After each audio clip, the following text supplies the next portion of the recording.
Welcome to Raging Bullets, Pop Culture, and Whatnot, episode 450, Jonas Quantum, issue number 2.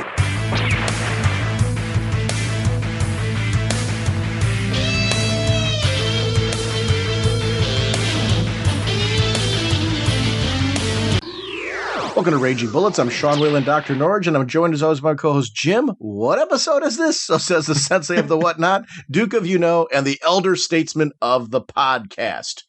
How's it going, eh? Jim, on this episode, we're going to be joined once again by Freddie E. Williams II as we talk about Jonas Quantum, The Infinite Adventures of Jonas Quantum, issue number 2. And it's timely because this week issue number 3 is going to be coming out. So this is a little teaser if you're not reading the book. And if you are, it's a great chance to enjoy panel by panel with us what's going on. If you're not reading this book, it is available on Comixology. This week issue number 3 is out. And also make sure to let your comic book retailers know that you want to read The Infinite Adventures of Jonas Quantum. This book is great. This is actually the second episode in a 3-part series with Freddie. Freddie's going to be coming back and joining us soon to discuss Batman Teenage Mutant Ninja Turtles. We're going to do the first issue of that with Freddie. So we have great opportunity to talk about some really cool comic content. Besides talking about Jonas Quantum, we also are going to talk about some of his work outside of DC, like The World According to Thor. He did that great book there. Some of the books that he also did was The Legendary Star-Lord from Marvel and some issues with that. And he talks a little bit about what it looks like behind the scenes when you are an artist trying to juggle multiple projects, because he also did a card series from Upper Deck. So he's been involved in a lot of different things, worn a lot of different hats, and talks a little bit about what his process is to balance out the timing of getting those projects delivered on time. And it was a really cool conversation with Freddie, so we're always glad to have him on the show. We are proud members of the Comics Podcast Network, the League of Comic Book Podcasts, and the InfiniteComics.com podcast partnership. Mr. Segulin, we are sponsored by DCBService.com and InStockTrades.com. Can you tell us a little bit about what's going on over at DCBService.com? Of course. My bundles. We got a couple of really cool ones this month coming out. The continuing of the 12 new Vertigo issues. This new Vertigo relaunch, 50% off all 12 issues, $24.38. But there is another bundle that I'm very excited for. It's their mini-series bundles. You're going to get the Green Lantern Corps, Edge of Oblivion 1, Legend of Wonder Woman number 1, Poison Ivy, Circle of Life and Death number 1, Suicide Squad, Most Wanted, Deadshot Katana number 1, Swamp Thing number 1, and Injustice Gods Among Us Year 5 number 1. And here's the cool part. Is it 50% off? No, it's 52% off. That's right, 52% off. Only $10.02 for all these issues. Thank you, DCBS. There's a lot of great stuff over at InStockTrades.com. Some of the things that are on the deals of the week, Batman, The Dark Knight Saga hardcover is 50% off, only $24.99. This is a great time to pick up this book because of the fact that the third part's going to be coming out soon, The Master Race. So it's a good time to bone up on us if you haven't in a while, or reread it if you haven't visited in a while. Sandman Overture Deluxe Edition hardcover, 50% off, only $12.49. Suiciders hardcover, volume 1, 50% off, only $11.49. I do want to shout out a couple more things. In the latest releases, they have, I'm a big Star Wars junkie right now. I think I'm into all the hype. I like the cartoon that's on television right now, Rebels. Speaking of Rebels, Kanan, the last, and I'm probably mispronouncing it, The Last Padawan has a miniseries that I've been reading from Marvel. It's really good. If you're interested in the backstory of that character from the Rebels animated series, you will find that backstory there, and it's really interesting.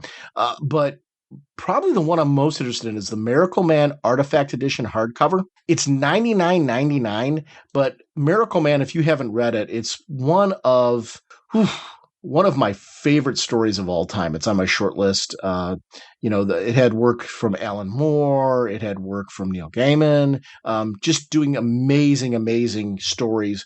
This was, it took, and the way to say it, I guess, it took the Shazam concept and added a maturity to it in a way that didn't lose the cool factor of that concept and made it its own. Miracle Man was really one of those cutting edge stories that a lot of the mature handling of stories in comics now. We're really dealing with heavy hitter topics. We talk about things like Green Lantern, Green Arrow, the hard traveling heroes being landmark stories. We talk about Watchmen, things like that. This is up in that category of landmark stories. Dark Knight Returns, I just mentioned that one. There's a lot of stories. The Cult from Batman that I look at and I go, wow, these really have advanced the kind of storytelling we get today, or also the kind of handling of mature topics using our heroes today. Miracle Man is one of those books. I give this the highest possible recommendation. If you have not read Miracle Man, you really need to. I'm glad that Marvel got the license to it because they're able to start publishing a lot of this material and getting it out to a larger public audience than I think it's had previously. And if you miss this one the first time around, I cannot give it a higher possible recommendation. I actually, please, if you ever pick up any of the Miracle Man material, I would love to hear from you on the show to see if you're digging it, especially if it's your first exposure to it, because it's really, really cool stuff and it's stories that will draw you in. It really, again, highest possible recommendation for it. So that's InStockTrades.com, where you can get your favorite trade paperbacks and collected editions. Mr. Segulin, I've been rambling on long enough. What kind of a podcast are we? Pop Culture and Whatnot, a division of Raging Bullets, is a spoiler podcast. We go in-depth into plotline, story twists, and whatnot of the infinite adventures of Jonas Quantum. So if you haven't read the books, what are you waiting for? Really? We went over this last time. Come on, go to your local comic shop, or you can pick it up digitally. Trust me, you'll read it, you'll enjoy it, then you listen to the show. This way you will better enjoy the show. I've really got nothing to say other than that. Let's talk some comics. Spinning with great speed, the Flash creates a protective vacuum around himself. It is my pleasure to welcome back once again for issue 2 of The Infinite Adventures of Jonas Quantum. Longtime friend of the show, Freddie E. Williams II. And Freddie, welcome back. Thanks for having me on again. Now, we're jumping back in with Jonas Quantum, and here's a series that just does not let up. Because issue 1, ended with this really cool cliffhanger of him being observed. We jump into issue 1, he's dead, or pretty close to it. I didn't know what was going on there at the beginning. What a great opening to this type of thing, because it alludes to the fact that this may be it for him. Yeah, I mean, at the very least, you're just like, what is happening? I need to at least start turning these pages to to see what happens. How did we get to this point? Well, here's the thing. When I first saw this, I opened this up. I started looking for the little face nodes on him. I'm like, okay, yeah, just seeing if this is actually him. Or if this was someone who looked like him. And I'm like, nah, I see it right there, and I see the ear ones. Okay, this is him. What's going on?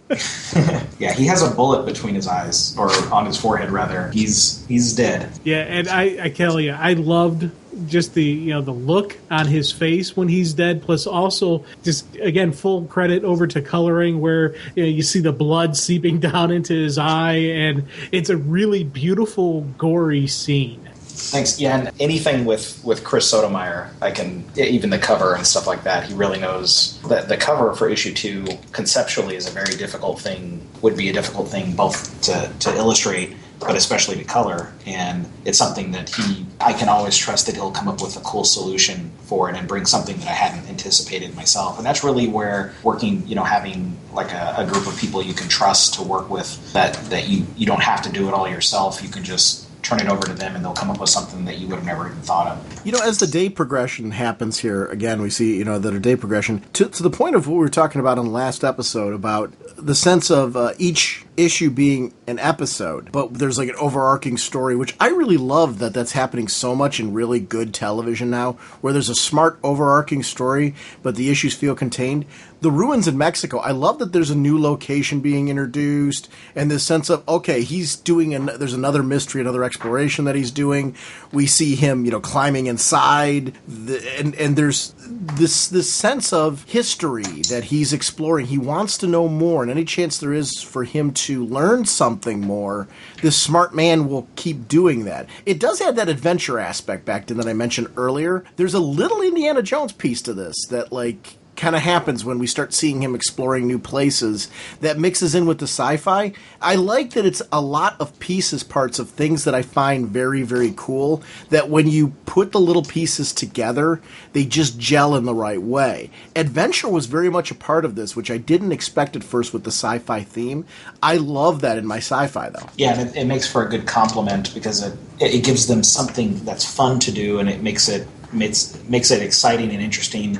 And it's good to sometimes just have like an, in quotes, dumb solution to the action that happens, but it gives that can be fun, but it gives like a really smart or ingenuitive character an opportunity to show them having an unconventional solution to a problem. I'm laughing now when I'm looking at the dialogue with Eve. You reading all this? My answer honestly hasn't changed in the 26 seconds since you last asked me that question.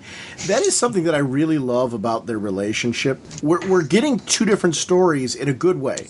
The art piece is showing his determination, getting down through the ruins, because this is not an easy process to do, and you got to be careful as you're doing it. But there is a sense of that deep exploration that goes on. You see this a lot in Star Trek, in really good episodes of Star Trek, where they're in a exploring a new planet or something like that, which is really cool. But to see her working there too, I love their relationship. The relationship between them is very familiar.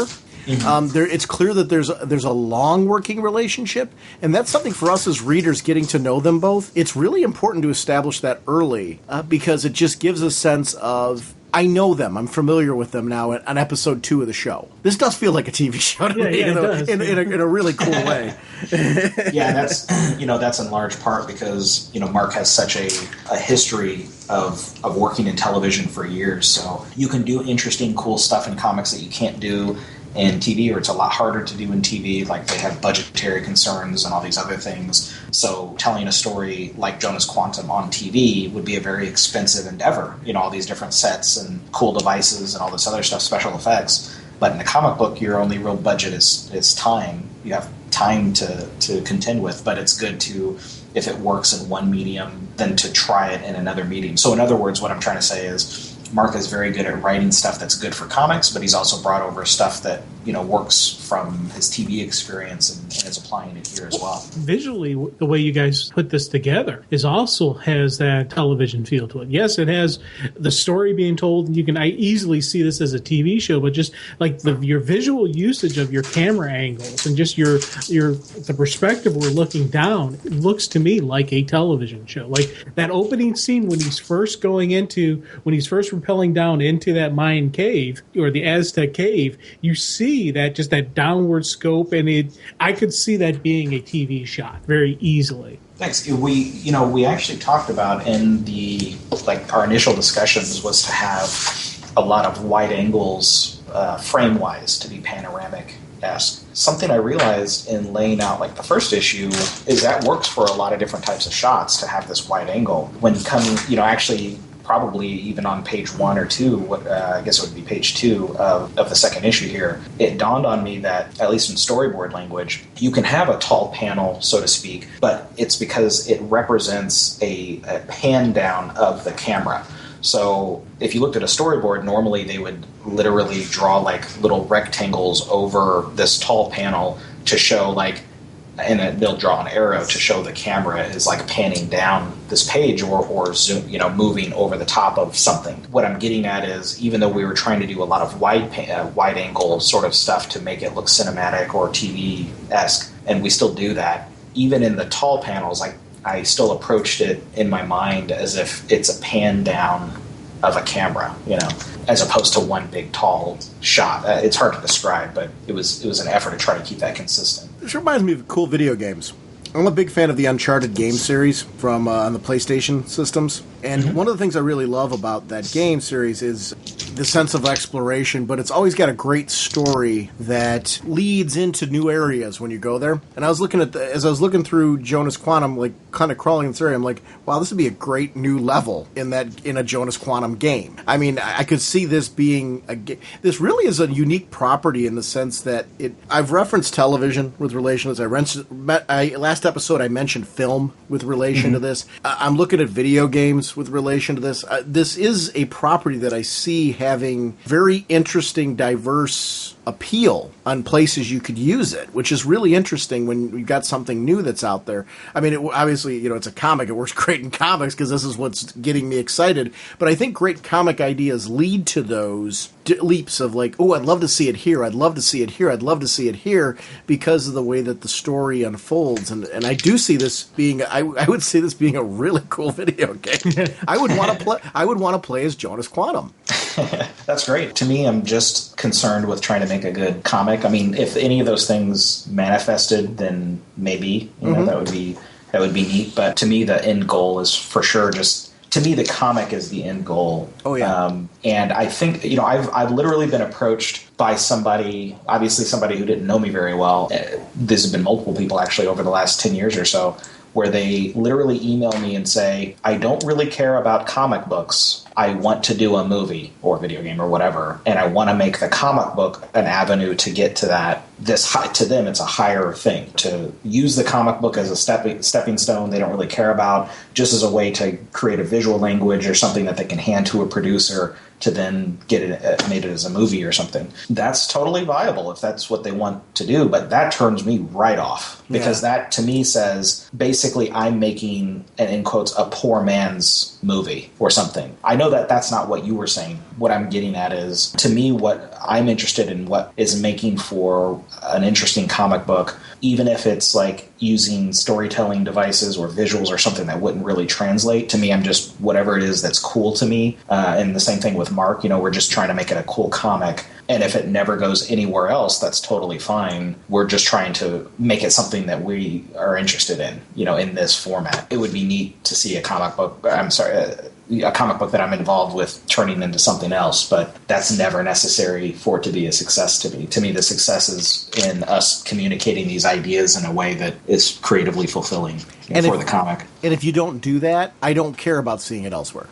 That's what, for me as the reader, I start making leaps to film and to television and to games and wanting to see the property other places because I'm invested in the property because the comic is that good. If it hasn't hit that mark, I could care less what you do with it. I mean, in the sense that I will enjoy. I've never read a comic, and this is a true statement. I've never read a comic and closed off and said, "Boy, that sucked." I've never had that experience. And I genuinely mean that. I love reading comics. I love the medium. I love the diversity of the medium. I've read comics before, though, where I've closed it and been like, wow, that was a good experience. I'm done. And I don't mean that in a negative way at all. It's like I can appreciate the fact that was a very contained experience for me. I really appreciated what the creative team was trying to do there, but it maybe wasn't my cup of tea, and I'm glad that I had the experience. I'm glad I bought it, but it's not going to be one that I reread like 7 or 8 times. I buy the trade of, I buy the hardcover of. If it goes elsewhere property-wise, I'm going to be really interested in seeing it. It doesn't work that way for me. When I'm really invested in something, I start, whether it happens or not, it's irrelevant. I start making leaps of, it'd be cool to see this here. It'd be cool to see this happen. There's things that are happening in this that I want more of because I'm getting greedy. And that's that really is what ends up happening. It's kind of like when we were talking in the last episode, we did a little tangent on like these toy-based games that are out there, like Disney Infinity and Skylanders and stuff. Yeah.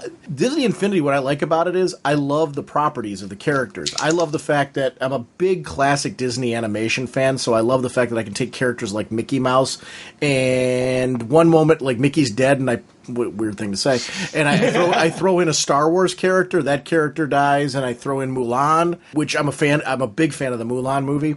I like that I can buy figures for different films, and Pixar characters are thrown in there too. These are properties that I really enjoy. None of that matters. I mentioned Star Wars, huge Star Wars fan.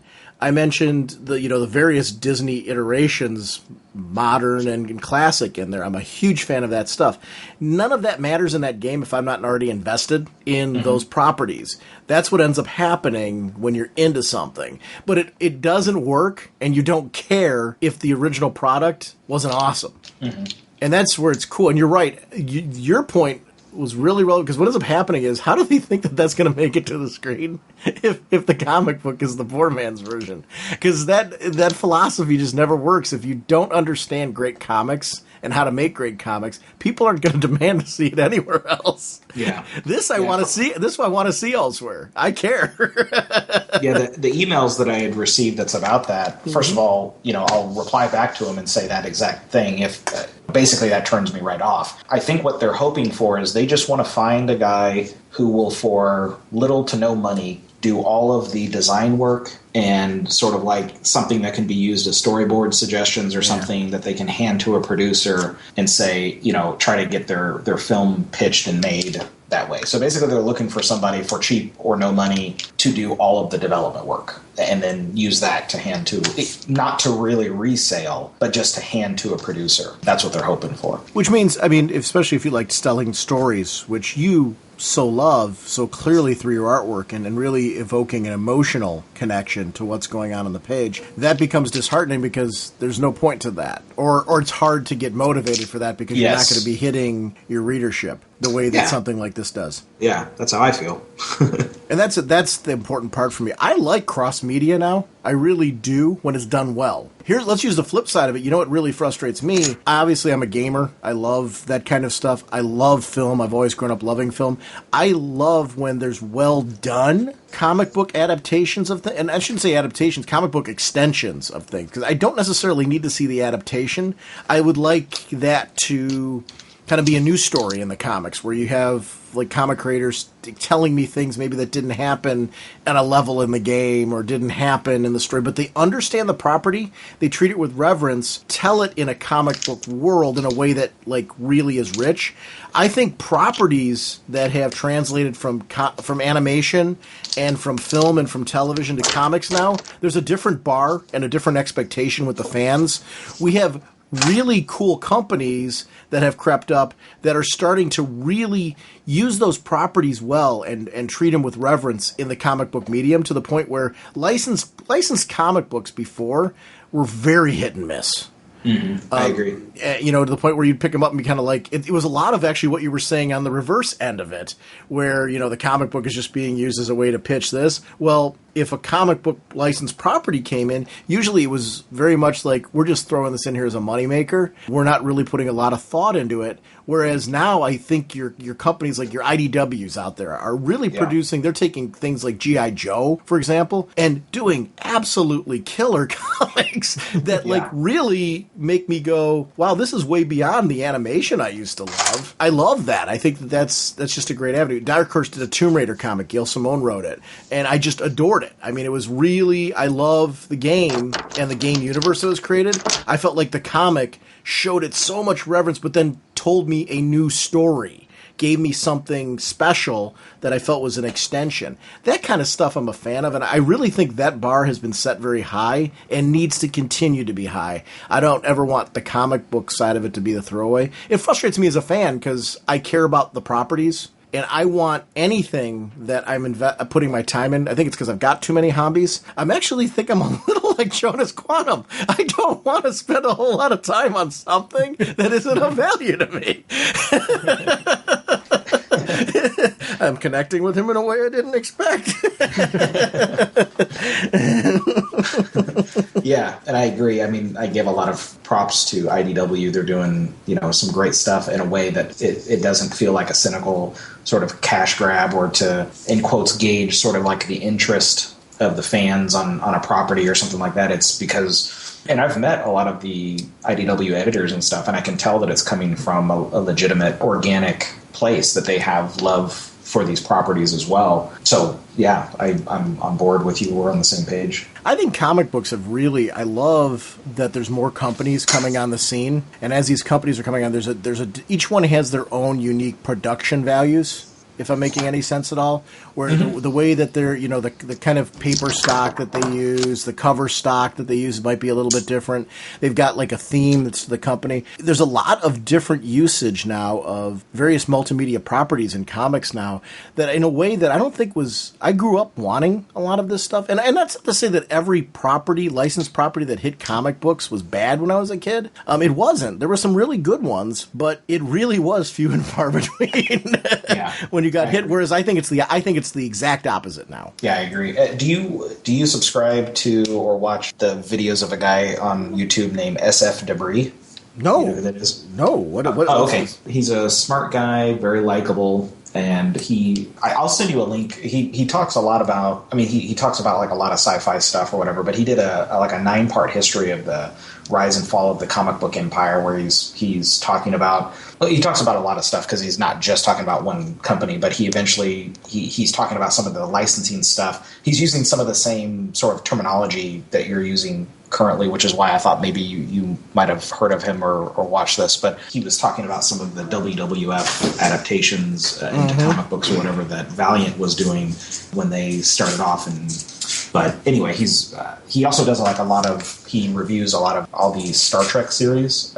He's doing some transition. He had hosted all of his videos on Blip, and then Blip shut down, so he's like finding a new home for him. So I'll send you a link, but there's not a lot of content that's currently live because he's about to transfer over to another video service or something. So he's a very likable guy and talks about a lot of the properties that we're into, you know. Yeah, no, I'm very interested in the topic, so I know I would please send me the link. I'll actually put it in the show notes too, so that way listeners can jump off and listen to it as well. Because I'm always a fan of that. When we find something that's cool, sharing it out, I want to see that because I'm very interested in that because I do think it's a positive shift in comics.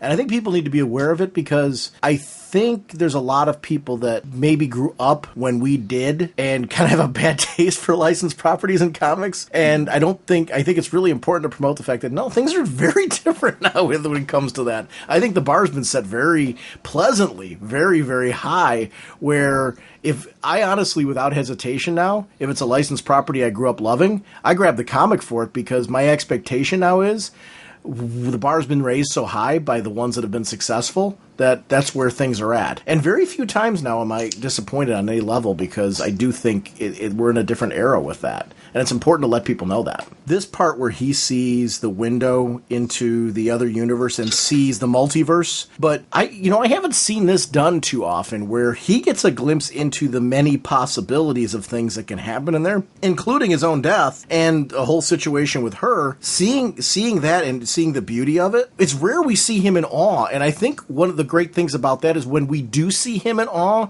you have to take notice. It's done at the bottom of the page too late, and you see the whole page devoted to him looking at this and what it means for him. I was absolutely blown away by that concept because I'm so into time travel, alternate realities. Doctor Who's always been one of my favorite shows as a kid growing up. I loved it. I love that kind of thing today. And when you see this kind of stuff, it's just, if you go route A, this can happen. If you go route B, this can happen. And there's a whole alphabet of choices besides that. Yeah. It's heady, and I love that stuff. This is like right in my wheelhouse.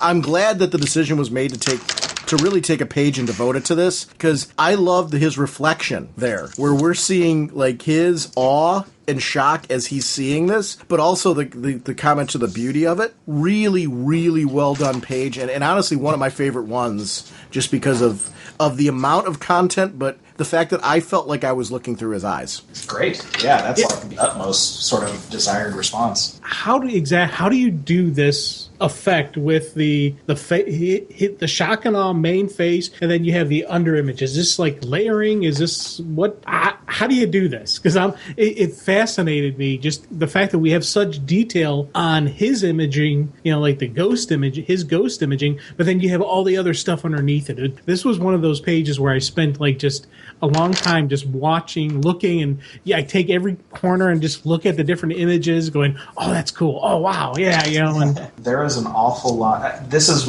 a good example of why, since I'm drawing the series completely digital, this is a good example as to why, or one of the benefits of it, which is, I drew his face on a different layer, and then I drew it in what's called like a hollow render, which means no solid shadows or anything like that, because you don't want it to interfere too much with the other images. And then all those other images are drawn on their own independent layers, or in Photoshop you can do something called layer groups, which are like folders that contain a bunch of different layers. Then you just reduce the opacity on them so that they will show through the elements underneath it. That is probably, in addition to the cover for issue 2, which has like a lot of, like a kind of almost a similar concept if you look at at the agent as almost the counterpart face to Jonas, and then his multitude of dead bodies as like alternate different paths of the way he could have been killed or something.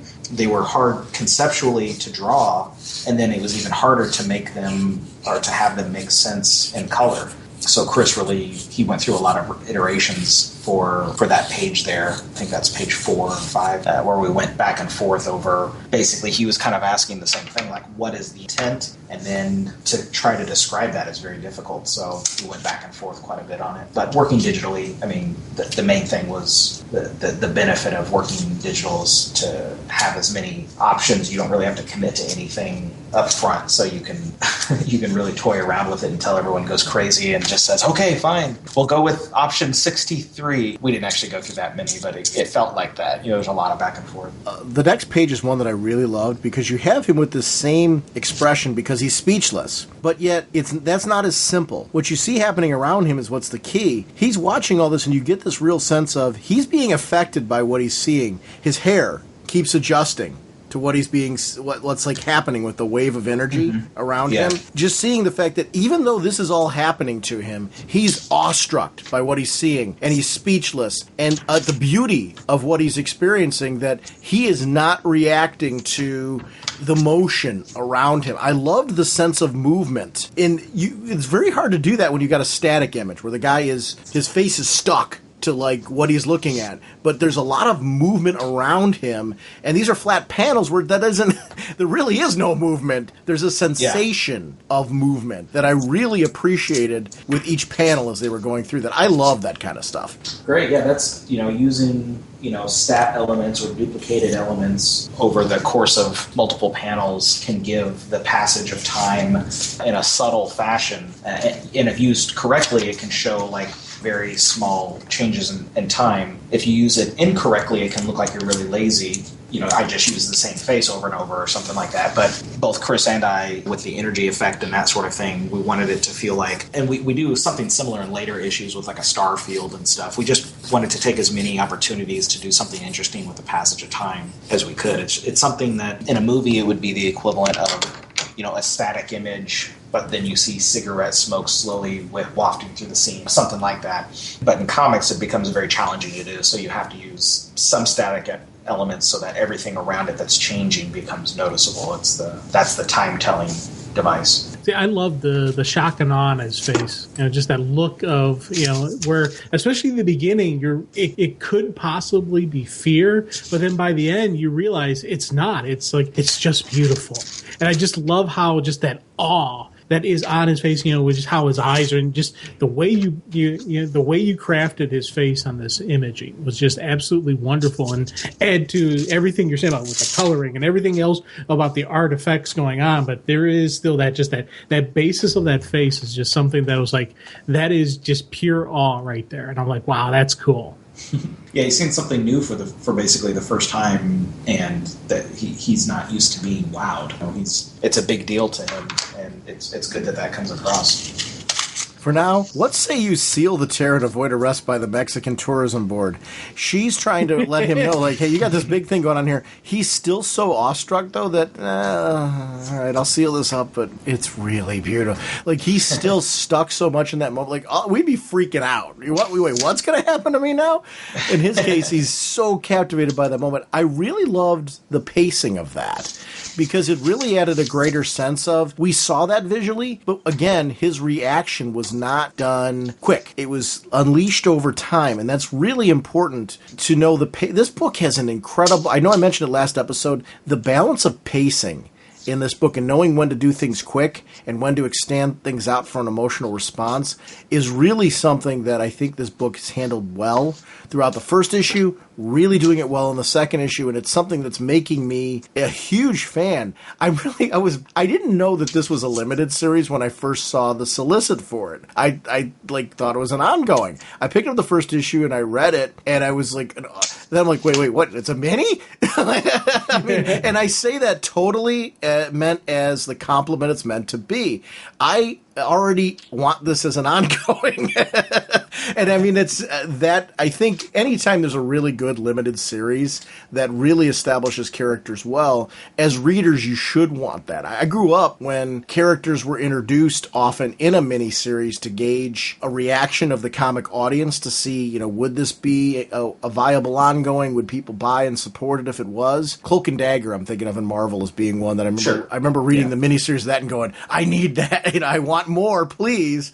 This is one where I'm really 2 issues in. I'm like, I hope that this goes to that because I'm really digging it that much. That's great. Yeah. I mean, if, you know, there will definitely be a break after issue 6 for sure. Just because that's scheduling wise, like I have most of issue 6 currently done, like as we're recording this, and you know, but I'm transitioning to another series that's a limited series, and then potentially I could come back to Jonas Quantum. It depends on a number of factors and stuff, because there's like whenever one of the benefits of working with with many creative and really cool people over time is that eventually people come back around to each other, and it's like I had a really good time working with this guy. With Mark, it's a good example that I worked with him, you know, several years ago, and that's what kind of drew us back together as we enjoyed that collaboration. But then that happens with a lot of different writers. So there's other projects that are kind of in the works that I might be working on. It just depends. I mean, it would be nice to, you know, I don't want this to be the last of the only adventures of Jonas Quantum. You know, they're infinite, so I want to be able to keep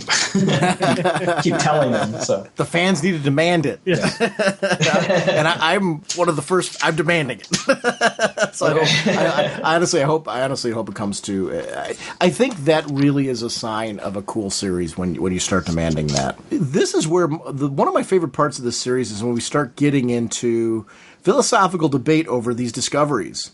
And that there would be a brain trust of people sitting there saying, we need to put a leash on this guy. And we need to do it really fast. But they're way beyond a leash here. They're like, no, we need to kill him. I mean, and take him out. which shows you, when you start getting into the kind of discoveries that Jonas Quantum is making, they threaten existence as people know it. And there's always a discomfort in that. This sense of now our hierarchy, the population overflow that was a concern of people is a huge one. How can it be weaponized? What does that mean for people? That stuff, you know, can one army have it and then we don't? Now all of a sudden we are under the law of this other country. I really love that they were going through the debate. I'm like, I get it. Here's the thing. I'd like to think that I would believe in Jonas's good nature and the fact that this guy's been... It's kind of like the Superman argument in the sense that, you know, do we trust that Superman is always going to be a good guy? In Jonas Quantum's case, you've really got to trust that this very smart man who's human is always going to use his power, his intelligence for good. And that's a big stretch. And I love the honest debate here. To me, it added a real-world feel. Those kind of concepts of having anybody that has so much power, it's can you trust them with that much power? Even though you haven't seen this issue, it doesn't come out for another month or whatever, but the issue 3 deals with some of the ramifications of that.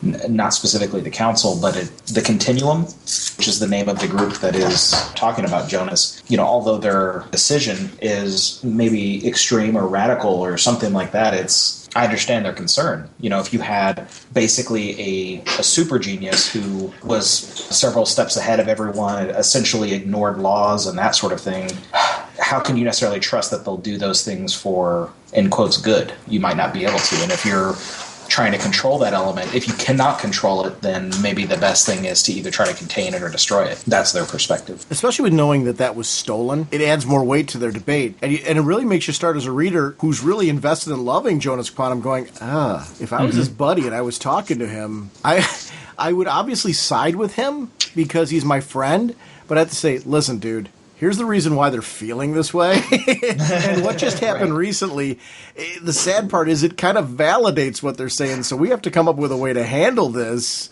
because we got a media nightmare on our hands right now. Yeah. I love the assassin being introduced in the second issue. To me, he didn't really fit into the first issue. You really need that here because the first issue really lays out something that you can understand why they would send somebody after him.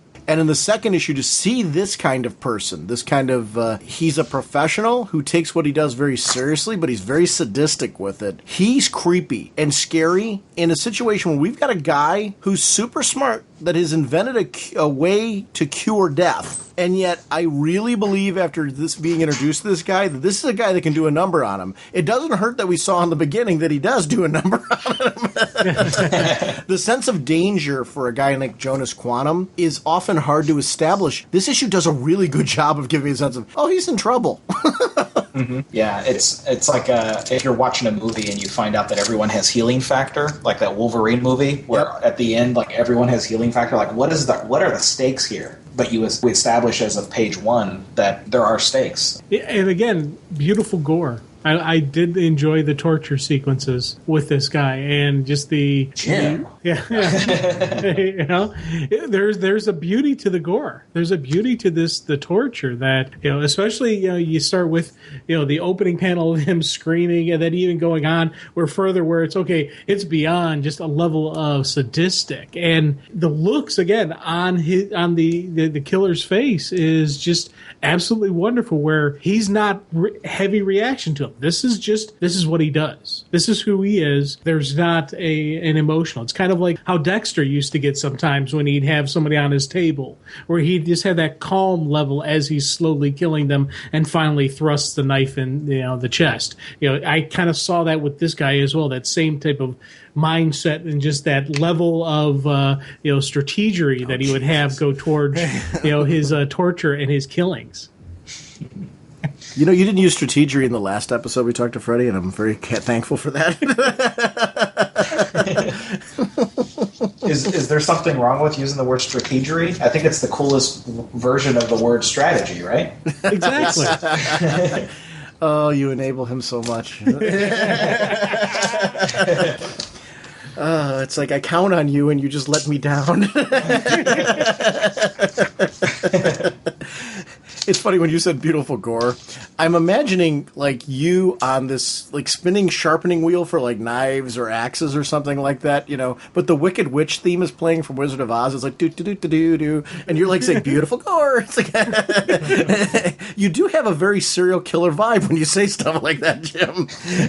I do. You know what? Taking the joking out of this, one of the things I really loved about this whole sequence is a lot of what you're alluding to, Jim. This built a sense of danger to me. Anytime you have that person Jonas is very calm because of what he's seen and what he's been exposed to.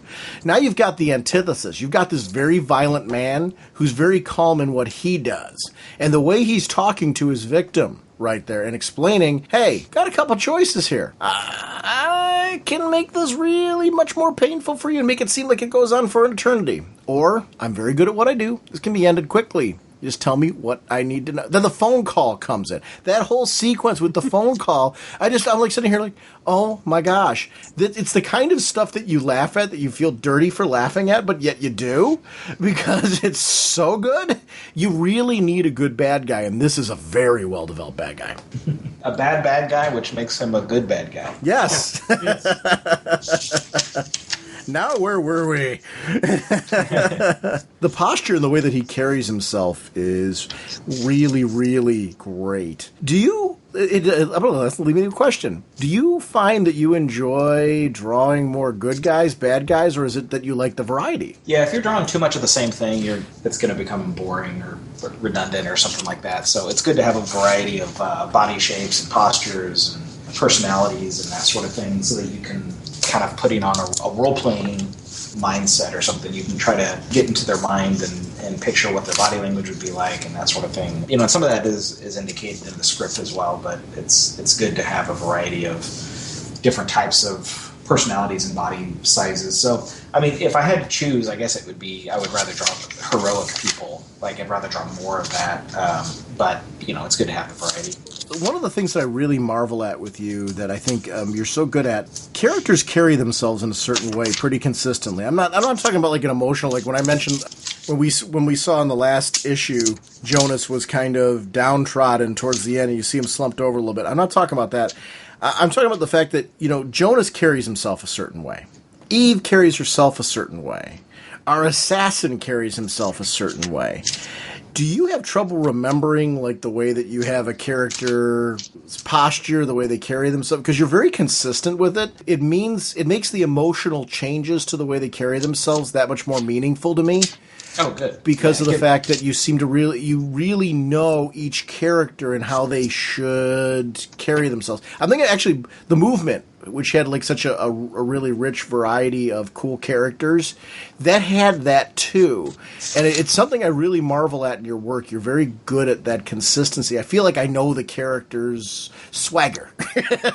and I think it's something that you do well. How do you keep track of that naturally, or is there some way you have to refresh your memory with that? How do you do that? Because it is something I really appreciate in your artwork. If you're drawing them consistently, it's easier to keep it in the front of your mind. I also do. I've made it a habit in probably the last 2 or 3 years to do a series of character sketches or kind of like a style guide or a study sheet for each of the characters, or at least each of the main characters.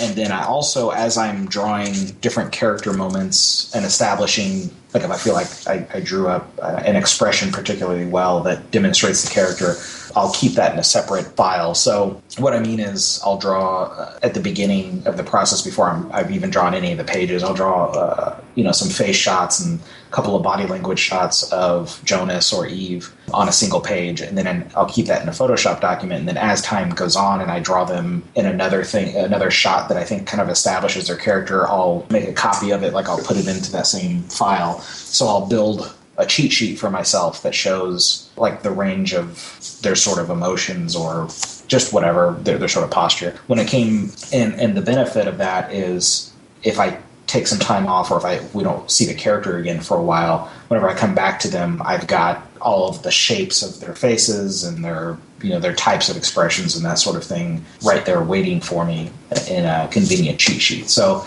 like with Jonas and Eve, there was never a time, or not often, that I would be wondering now how would they react to this, because they live enough in my mind I could tell right away. But if I was drawing, there's some characters that are introduced in this issue or in issue 1 that don't show up again until later issues. It was good for me to have that reference style sheet already built to make it easier for me. I really love, speaking of seeing something appear again, I loved what happened to Eve.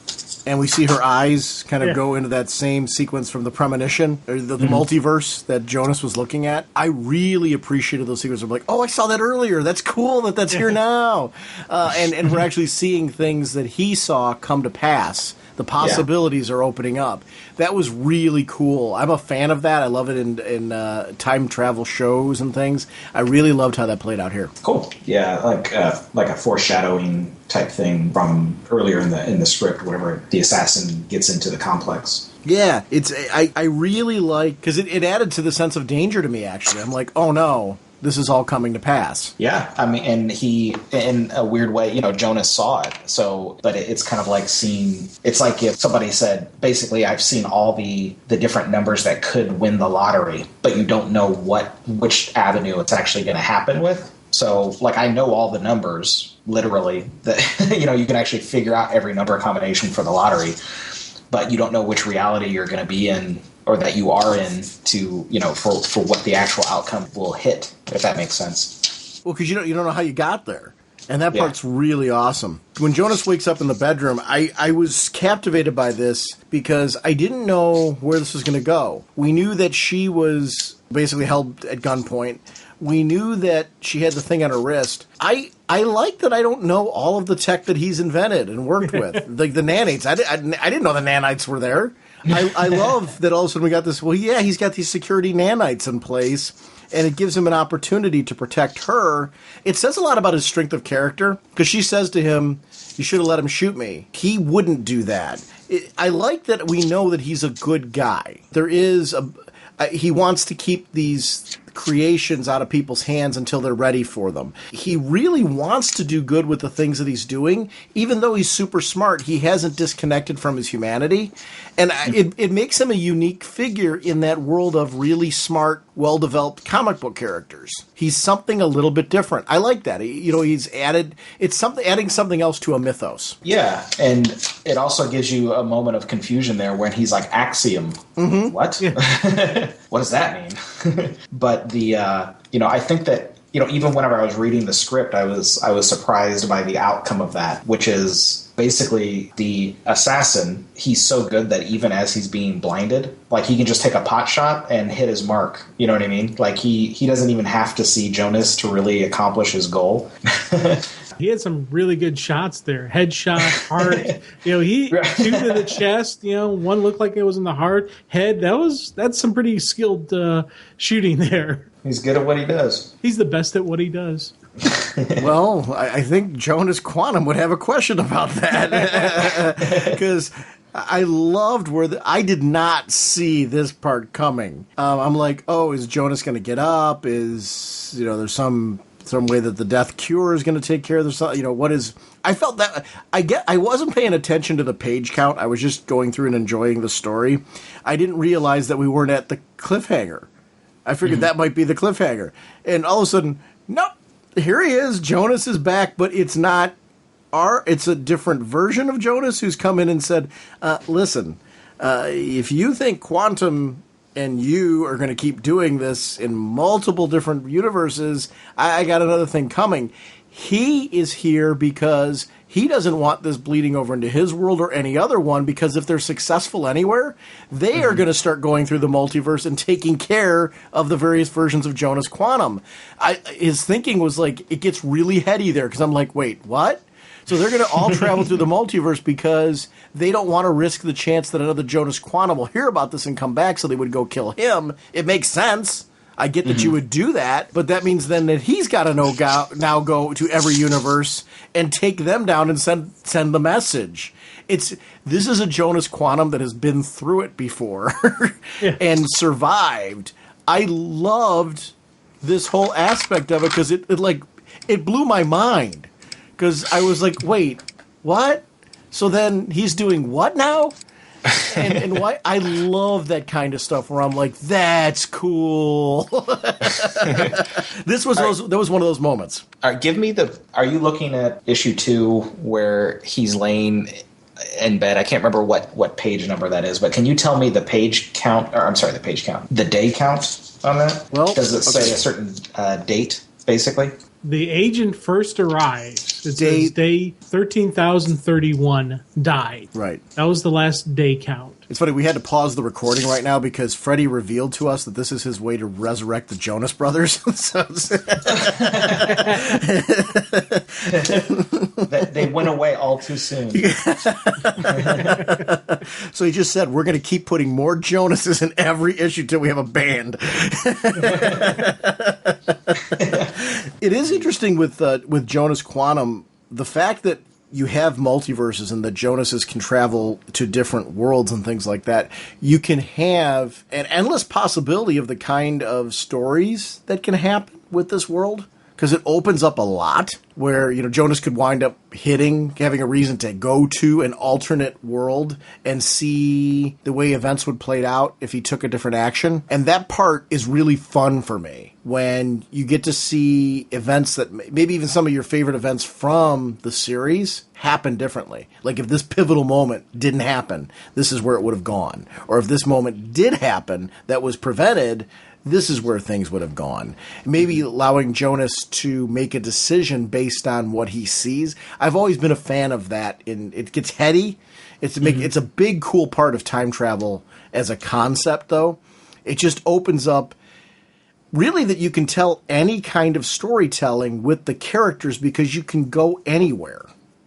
And that part is very rich when you've got a tapestry like that, because there really is, there's nothing that's not possible with Jonas. Because of time travel and multiverses and things like that, you can really take this guy and his world anywhere. You can take a show on the road. Yeah, that's one of the big benefits of having a character as free, in quotes, free as this is, as long as you don't get too carried away or get too far off of a relatability of the character or something like that, you can get pretty complex or into the rabbit hole, so to speak, endless rabbit holes. I loved seeing Jonas in this, because we saw how threatening the assassin was. But when you see Jonas in this case, Jonas is like, if I'm going to deliver a message, I have to deliver a message that's even going to scare this guy.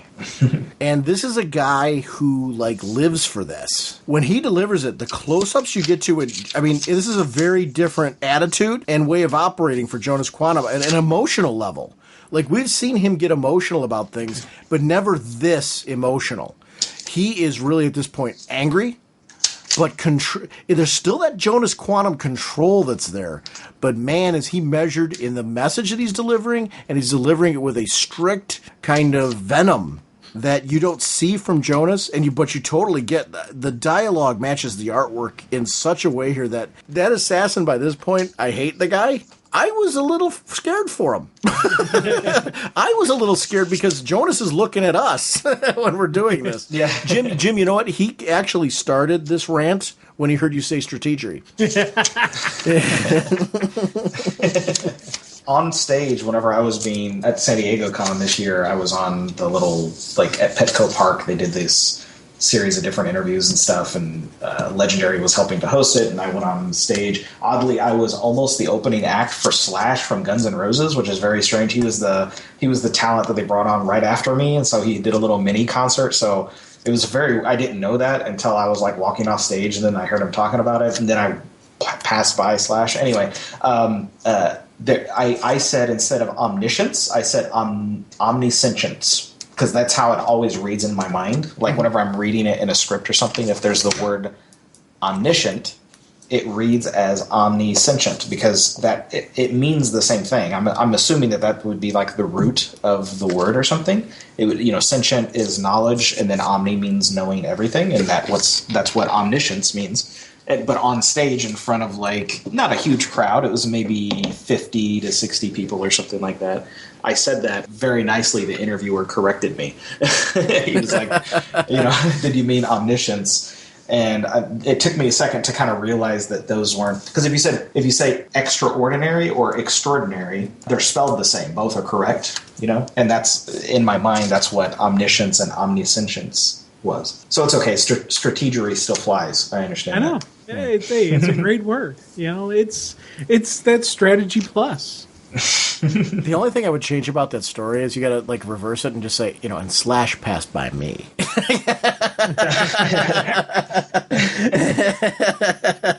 It has a whole different swagger to it. It was confusing. It was confusing to me. I would not have expected that. I mean, I would have expected any other, I don't know, like any writer or producer, but it was weird. Like, even an actor more than Slash. I didn't stick around, so I don't know how well the performance went, but he had a little entourage with him. You can just say that, I'm very hard to follow up. Look what they had to do. Yeah. How else would they follow up that awesome interview? It's funny, when I got to the end of this issue and I started looking at I'm like, wait, what? It's over? Yeah. You got to be kidding me. November, I love cover previews at the end of an issue, like where you get to see, like, what the next one's coming, the little teaser. It gets me excited for what's going to happen. It doesn't happen very often in comics now, where you actually are able to see, like, kind of a preview of what it looks like. But I don't know. I'm all about the anticipation piece. I grew up loving that about comics. I love cliffhangers. I love teasers. I love, just give me, not a lot, just give me a little taste, a little something. The cover's perfect. Get me hooked in and excited about it. It is I love the serialized nature of the monthly medium. So when you get a little teaser like that, it just, I'm excited. I remember this book. I want to read more of it. That's cool. Thanks. And that is, I mean, the cover for issue 3 helps to show, I mean, basically it's like mass destruction and then Jonas with somebody on the other end. And that, to me, I mean, it's a little bit of a spoiler, but for issue 3, but it goes into the things that the Continuum are concerned with. That council, who were talking about how dangerous Jonas is explored in that 3rd issue, and that destruction is brought about by somebody who has a lot of similarities with Jonas. So it's they were right to be concerned. So there's a danger when you're growing up Jonas. Growing Up Jonas. That'll be the name of the TV spinoff after the video game and the movie comes out. It'll be Growing Up Jonas. I told you they were dangerous. I love this book. Guys, is there anything else you want to say about first or second issue of Jonas Quantum? I know that between 2 episodes we've talked about it. Did we leave anything out? There is. Yeah, not that I can think of. Freddie, can we quickly, before we wrap up, just talk for a couple seconds about some of your work? Because since we've had you last on, you've done some really interesting projects. You've done some work for Marvel. I've got this book in front of me right now that I love, The World According to Thor. And I discovered this because I follow you on Facebook and Twitter, and I'm going to put this in the show notes, just your Facebook and Twitter feed, because I really am encouraging people, you really need to follow Freddie. You are a great example of what I love about the internet now. I love when creators take the time to reach out to their fan base. I love that you are so open with showing us your art development and where you're going and how you're improving and growing. I love that part of comics. To me, it's exciting to watch where an artist has been and where they're going, and kind of going. I feel like we're going on a journey together, if that makes any sense to me. And it's also, for me, the chance to find out about new projects and things that I might not have otherwise known about. Because if I'm following your comic work, even though Thor is a comic character, this isn't published in the same avenue. This is, it's a book. And Mark Sumerak and you did this wonderful World According to Thor book. It's awesome. I love, as I page through the pages, not only is it our typical traditional pages, but we have pop-ups and stickers, and I mean it's maps and posters, and it's got like a little bit of everything in it. But I love these books that I am a Thor fan, but I'm a casual Thor fan, if I'm making any sense. Yeah. So when I like a property, I love books like this because there's stories I don't know. There's characters I don't know their backstory as richly as I should. These books open that avenue to me. This was a page turner for me because of the fact that I'm a casual Thor fan. Growing up, I didn't have the budget to be able to read Thor consistently, so I missed a lot of story. This filled me in on a lot of what I missed, and I really loved that. How did you get involved in this project? It's pretty cool. Thanks. Yeah, it's a part of a series of books called The World According to, but, there's one for Spider-Man, one for Wolverine, one for Batman, one for the Joker. It's put out through a licensed book company called Insight Editions, and which is like a weird name to me because I always remember from when I was a kid, there was a TV show called Inside Editions or something like that. Yeah, it exactly. was like an investigative, slightly tabloidy sort of show. This publishing company is not related to that. But I've also seen them listed online as Insight Legends. So I'm not sure if they have anything connected to Legendary. It's very weird. Anyway, it's a good company, though. The people I've worked with, I've liked quite a bit, all name confusion aside. Basically, the first books were like, the size was, I think, 7.5 by 7.5 was the size of the books, but The World According to Thor was the first in the series where they jumped up the size. They went to 11 by 11, and luckily I had drawn all the artwork at a pretty large size, so it still worked. The point is that it's a great book series to, if you're interested in the character, it shows you kind of like a paraphrased, kind of pared down version of the continuity, so you don't have to read like 60 years worth of continuity to, kind of get caught up on the characters. And the way I got involved with it is one of the guys who used to work at DC named Steve, who was in the licensing department. He is no longer at DC. He stayed in New York when DC moved to Burbank, and Steve ended up working for a different publishing company. He did a little bit of freelance work for Insight, and whenever they needed an artist, he recommended me. This was for a book a couple years ago.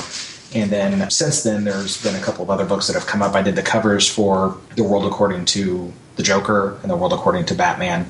And then while I was doing those covers, this was last year around San Diego Comic-Con time, I was doing those covers, we started talking about the Thor stuff. I've wanted to draw Thor. I'm also a casual Thor fan. I love his mass, the mass of his figure, and the sort of power, even if he's not hitting something, just the powerful look of him and the design. I like the classic Kirby look the most, but even his newer designs look great. That's basically how I got involved. They had actually approached me about doing all of the World According to Batman, that didn't fit into my schedule, but the Thor one did, and they've approached me about doing 2 other books that, man, I wish I could have said yes to, but I've just been too busy. That's basically it. It was about a year ago, almost exactly, that I was working on that book, The World According to Thor. They had quite a bit of lead time because there's a long approval process. And then after that, there's what seems like a large lead time compared to comics, at least, for printing and distribution and stuff. I love all the extras in it too. I mean, your artwork is absolutely stunning throughout it because it allows for a wide variety of panel types, which I really love because every page has a different layout to it that fits what's being talked about. I mentioned things like pop-ups and stuff. There's a Daily Bugle page in it. I love these kind of books because it just adds a sense of you being able to touch the world, if I make sense of the character, because there's actually some artifacts in there. You can make a hammer. Yeah. It's the comic fan in me that hasn't done this yet. There is a cardboard hammer you can make in there. You can actually make Thor's hammer, which I don't know how to pronounce it. I never have known. It's Mjolnar. It's Mjolnir or something like that. I always mispronounce it. I don't know if there is one particular. I always thought it was pronounced Mjolnir. Mjolnir. Oh, I think you're right. Well, but I've heard it with the J in it too. I mean, in the second Thor movie, not Natalie Portman, but the other female actress that I can't remember, she says the name of the hammer as Mew Mew, like a cat saying Mew, M-E-W, like she says Mew Mew. Mm-hmm. So that's how Kiki and I always pronounce it now. Because I did make a cardboard version of the hammer. I actually printed it out a lot larger. So, I mean, it's not like life size or anything, but it's probably 4 times the size of the one that's in the book. And I have a awesome shot of Kiki holding it, wearing her Thor helmet that I have on my phone that I actually have it a part of. I think it's on my lock screen. But yeah, we're into that. We thought it was really funny as well. Like, we had to put it together. Yeah, but see, you actually made a copy of it to do it. I'm afraid to deface the book. You can't deface the book. Come on. It is. I have issues. Speaking of issues, I'm going to take a little bit of an issue with you right now, Freddie. Uh-oh. You got me reading Legendary Star-Lord, and I really like it. Uh-oh. It's really interesting how a guest artist on a book will... I follow art. I follow writers. I tend to follow creators. I also follow characters, but I don't have an endless amount of time or money. The money part is less of an issue anymore as far as ordering comics. It's really more my budget's time. And that ends up deciding what books I'm going to get. I ended up reading these issues that you did of Star-Lord. I love this book. And thank you for taking a spot on... First of all, I love seeing you on a Marvel title. I won't kid around. I was geeking out a bit. Just because it's always fun to see a favorite artist wear a different hat. Case in point with Jonas Quantum. I loved seeing you. You're doing Kitty Pryde, and I'm a huge X-Men geek. So anytime there's a chance to see someone who I really enjoy do their take on these characters. And I know you're an X-Men fan too, right, Freddie? Wasn't that a... Oh, yeah. Yeah. So just getting a chance to see you dabble in this world was something that for me was just an absolute pure pleasure. But I'm still reading Legendary Star-Lord. You when you jumped on the book, that was my first experience with it. And I read it and liked it so much that I went back and got the previous issues and kept reading it. Sam is a great writer, and it's good that you're still reading it. That came about by the editor who was editing. There was a weird switcheroo thing that happened where an editor named Nick Lowe, who was the editor for the X books for a while, he and I met each other at a convention and then stayed in contact. And when I got out of my exclusive, we were at DC. So this was in late 2012, but in early 2013, we were talking about me doing something at Marvel. I have chatted with C.V. Cebulski in the past. I don't know him personally or anything, but we recognize each other and chit-chat and stuff like that. And he's one of the talent coordinators at Marvel. It was kind of in the works that I would maybe do something, but maybe not.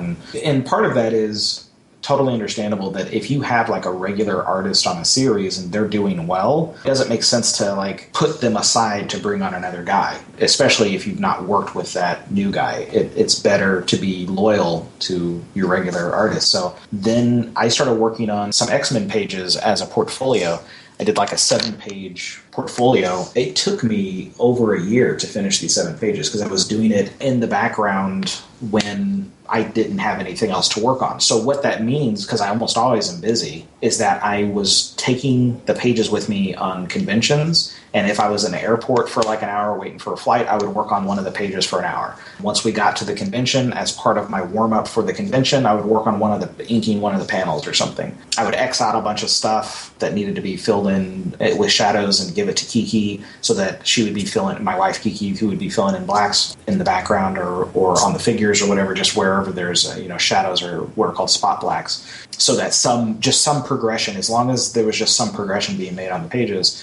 And these pages can be seen on my website for free. I mean, anyone can go to my original art section, click on X-Men, and most of the pages have sold. Like, I've sold them since then. But the point is that I was doing that so that people at Marvel could see, because I've been working at DC for so many years, and then to see how I would draw Marvel characters. And these were, most of the versions of the X-Men I was drawing is more of like the more classic versions from whenever I was younger, just because that's what, I wasn't being paid for these pages. We're not being published anywhere. I just wanted to draw the versions I wanted to draw. Those pages, as I was finishing them, Mike Martz, who is another editor who I had worked with at DC, he was the Batman editor for years, and I worked with him on the last part of my Robin run. And then he was the senior editor whenever I was under his group whenever I was working on Captain Atom. So he and I would chit-chat and stuff. Nick Lowe left from the X-Men office, went to the Spider-Man office. Mike Martz came in to the X-Men office about the time I was finishing those portfolio pages.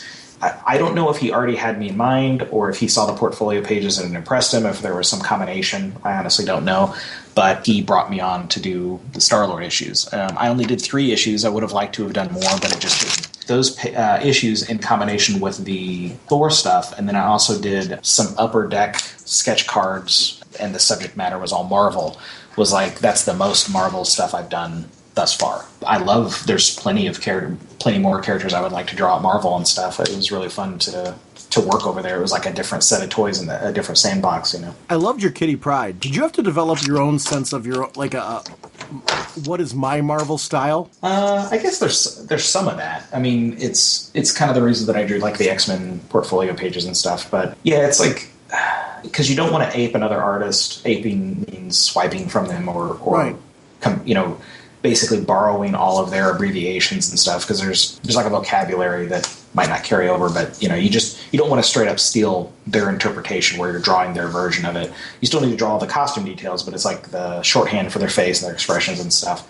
But you don't want to do something that's completely foreign to that character either. So it's like a weird mix where you need to bring over some of the same elements that other artists did. So that's part of the research process. If you're drawing a character who's been established before, like Batman or anybody, any of the X-Men or something like that, the first thing that I do and I recommend for other people is to go through previous iterations of those characters that you've liked in the past, that your favorite artists or other just popular artists have drawn, and try to pick up on what it is that they were trying to get across, even if you're not drawing the exact same thing. Batman's a good example, with like different ear lengths and different cape lengths and different mask structure. All those things are subtly different artist to artist, and it might not be just the height of the ears that makes Batman look that certain way for that artist. It might be that in combination with how thin and long his neck is and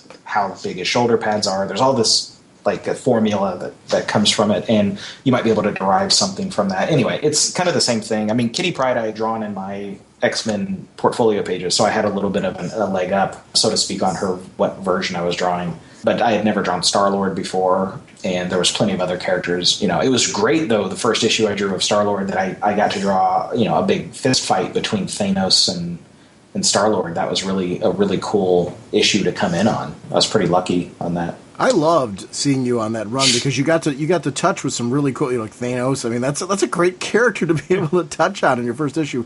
I geeked out at Kitty Pryde and Lockheed just because when I jumped onto X-Men, my first issue as a kid, it was shortly after Kitty Pryde had joined the team. It was the Belasco issue. It was a single issue. So my Kitty Pryde was kind of I guess what Robin was to me when I watched Batman as a kid. Kitty Pryde was kind of the every person. You felt like you could be Kitty on the team because everybody else was veterans. Yeah. And so I always have a soft spot for that character. And just to see an artist that I really like being able to do his take on that character was for me something special. So you did a really great job with it, and I really loved seeing your take. And it's not taking anything away from any of the other characters that you drew. I don't mean it that way.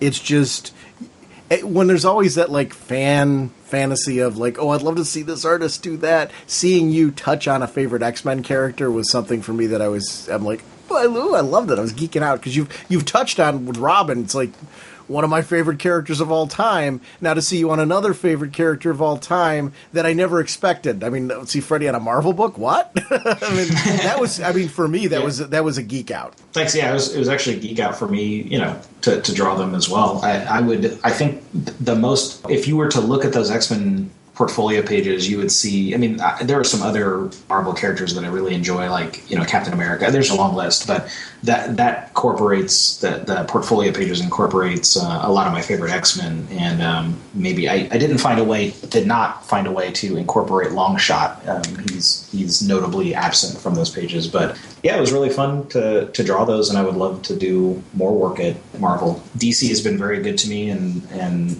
so I'm not, it's nothing personal where I'm trying to get away from them. I just want to play in all the sandboxes, I'm smiling ear to ear when you're mentioning Longshot, because that miniseries was a very special one for me.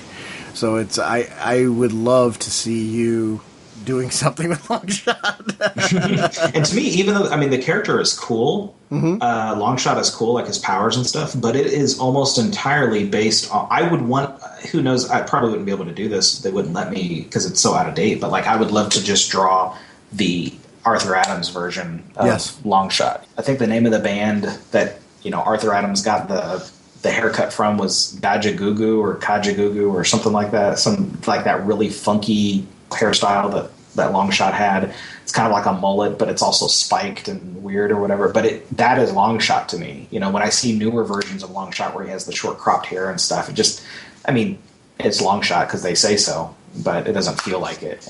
I would love to draw that classic Arthur Adams version. If ever given the chance, I'd jump on it. That miniseries was so good. It's I remember being in awe of that one at the time. Yeah. And dude, Arthur Adams, when he started issue 1, he was 18 or 19. I can't remember. Oh my gosh. I know. Yeah. I have there's a book I recommend for anyone who's an Arthur Adams fan or just, likes to read interviews, but there's a book called Modern Masters. There's a series of books called Modern Masters, and it's a collection of interviews and stuff. And usually it has like sketch work and stuff. And I highly recommend picking up the Arthur Adams book. There are times that Arthur Adams seems a little detached in the interviews, and I'm not real sure because I don't know his demeanor and stuff like that. But the sketch work in there and just picking up on the time and place, because he's very honest about, he doesn't feel like he was ready whenever he came in, and it took him like a year to do the first issue, and like the history of how that even could take that long. And he still have a job and stuff. All that stuff is very interesting, and I won't spoil it. Just read it. It's good stuff. But he was. For some reason, I thought he was 18, but now that I'm saying that, it's possible he was 19 when he started the first issue, and it took him like a year. And then the second issue took him like 6 months, and then the third issue took him just a couple of months. So it's like he was getting faster and kind of going through the paces. But as you do, just getting used to drawing when you're drawing a comic book, you have to learn so much as you're going through it for the first time. And then obviously you learn from that first experience, and then you keep developing and get faster.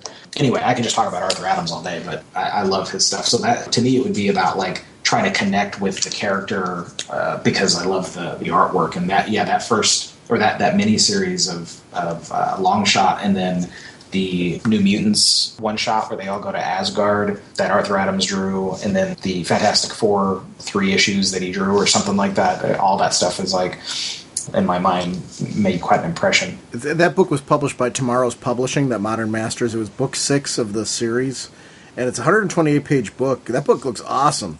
I'm going to have to grab it. Yeah, I recommend it. It's good. It's good, and you can see a lot of his... He includes a lot of old sketch work and some of the stuff that was in his cover sketches, and some of the stuff, just a few things he had in his old portfolio and stuff like that. When you mentioned that he had trouble, it looked like in some of his interviews he had trouble connecting or anything like that, it's because they didn't hold him hostage for multiple hours. Yeah, that get you to loosen right up. You know?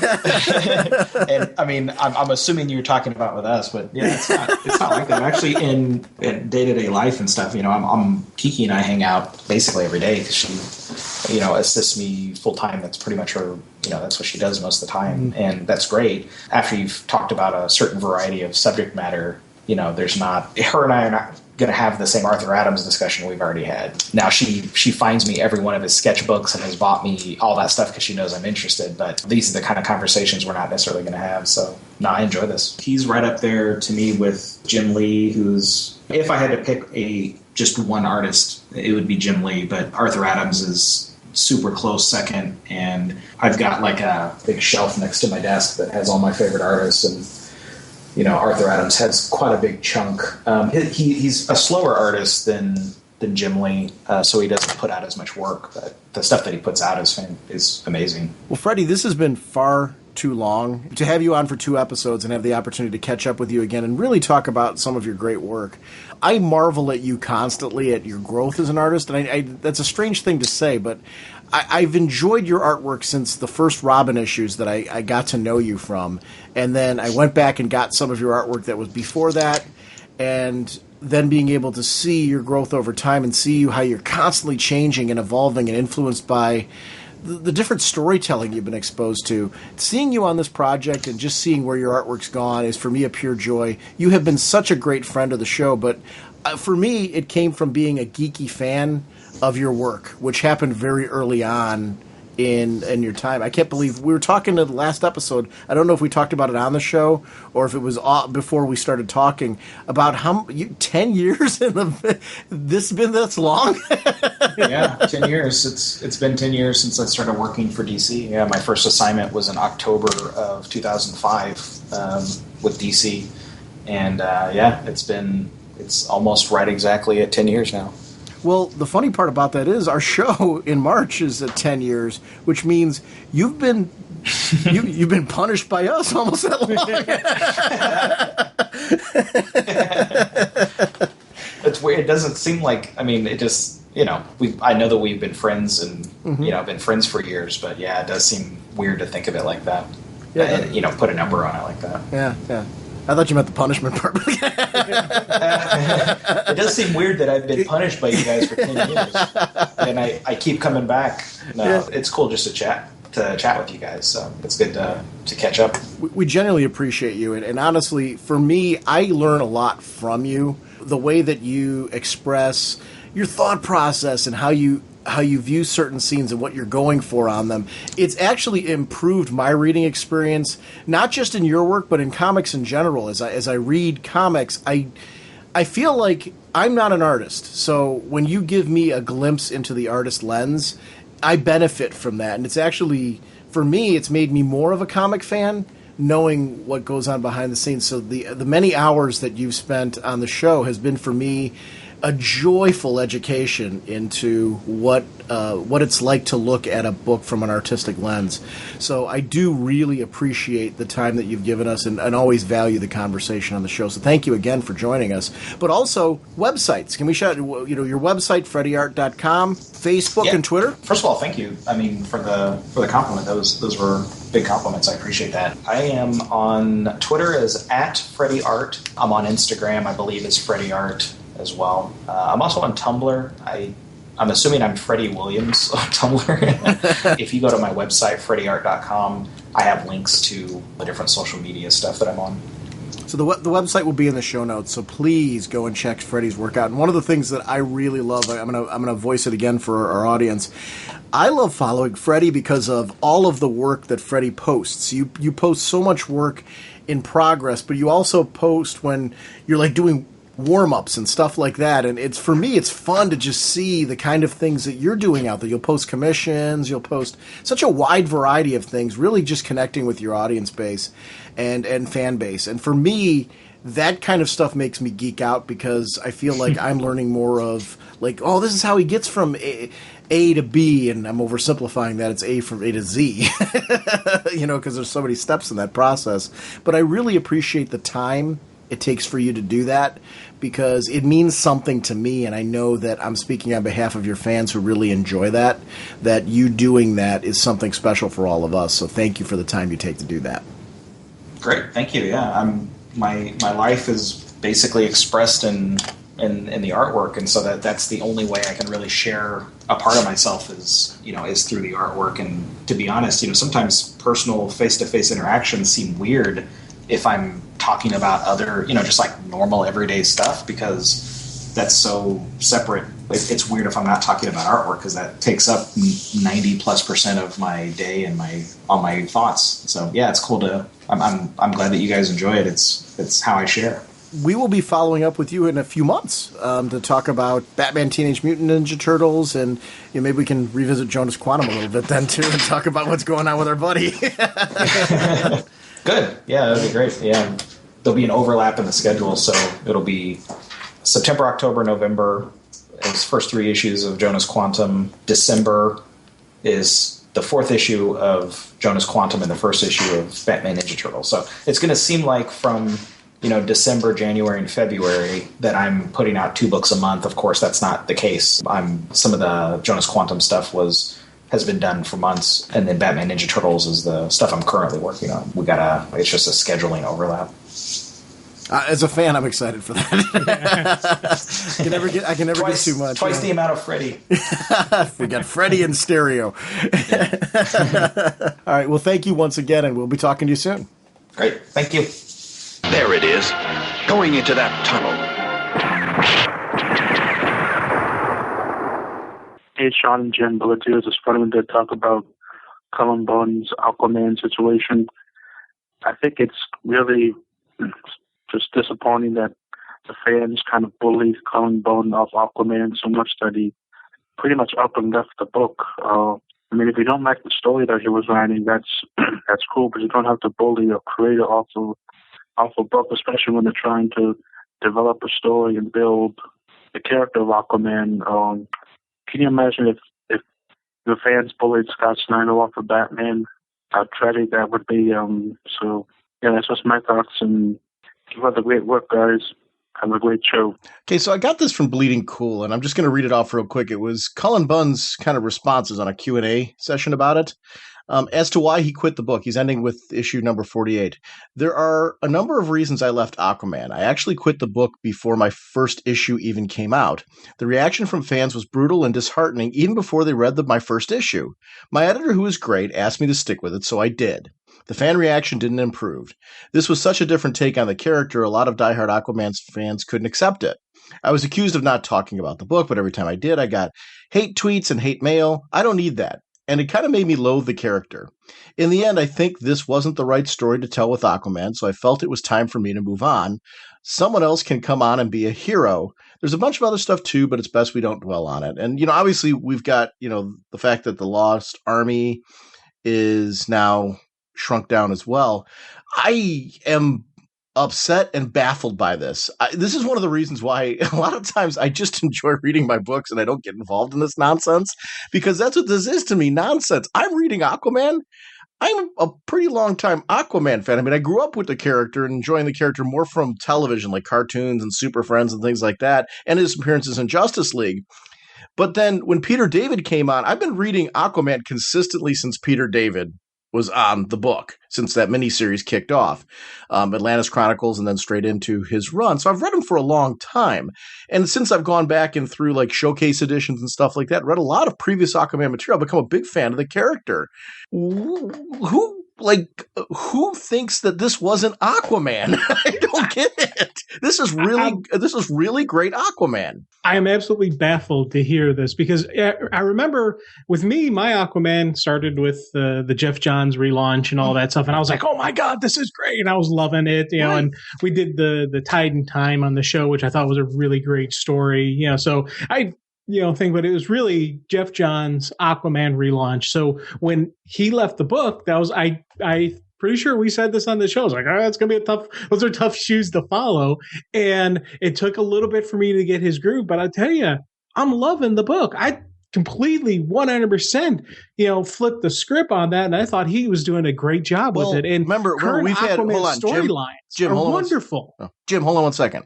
I think you're forgetting one thing, though. It didn't jump from Jeff Johns to Cullen Bunn. It jumped from Jeff Johns to Jeff Parker to Cullen Bunn. Right. Exactly. Yeah. So we've actually had multiple writers throughout this. But to your point, the book, obviously, when you got Jeff Johns who defined a character, it's kind of like with Green Lantern. And this is your point. And I actually 100% agree with you. I think there's an adjustment period anytime a new writer comes onto a series. You've got to give it a few issues. You got to get to know the groove, which is, you reference the groove a lot on the show. And actually, your point is so well met. Something develops, it's got a burn to it. And, sometimes it's a slow burn, sometimes it's a quick burn, but it's a burn nonetheless, where you get to know the character. And that happened with Jeff Parker when he took over. That's happened with Cullen Bunn when he took over. There's a lot of this story that up until, are you current on Aquaman? Yeah, I'm current on it. Okay, so with the most recent issues, any questions you may have had about what was going on and with the direction of the book were answered. I don't know how you could judge this run until you got current with it where it's at right now, because it was a light bulb, like, oh, this is what he's doing.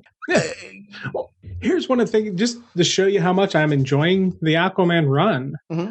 This is the book where, because with me and getting my my comics through the mail, there's always a little bit of weekly delay. So come Wednesday, I'll look to see what books are out there, and I grab a bunch of them that I know we're going to talk about on the show, grab them digitally. Aquaman's one of the ones I always grab, even if I don't think we're going to talk about it, because I don't want to wait the couple days to read what happens next in the story. Especially these recent issues, they really just kicking it up a notch for me, that I was like, I'm really enjoying this. I'm having a ball. And I don't know. I don't understand the hate. I don't understand the negativity. This to me is Aquaman. I felt like, and through what you said, multiple creators, I felt from the Jeff Johns to present, this has been a progression and an evolution of this character. And I've never once said, I don't know if that's, jives. Never once even remotely thought that. I thought this was and to be honest, to credit, I think it's great how they've, the current stories are taking, aspects and characters that were introduced and developed previously and keeping them throughout the whole mix. I am honestly had no idea it was just going on. I would have been a lot more vocal on my Aquaman love had I known there'd been such hatred towards the guy, because completely undeserving. I don't understand that at all. Well, to the point of the call, too, the bullying is crazy nuts. And also, what really makes me sad, and the reason why I read Cullen Bunn's response, is the fact that this was happening before his first issue even came out. That bugs me. This is becoming an increased problem in comics, where we've got people that are really trashing a direction of a comic before it's been released. And it's not an exclusive to DC. I see it throughout comics where, you'll see a cover image or a couple preview pages, and you make a judgment on a run and a direction of a book without understanding the story.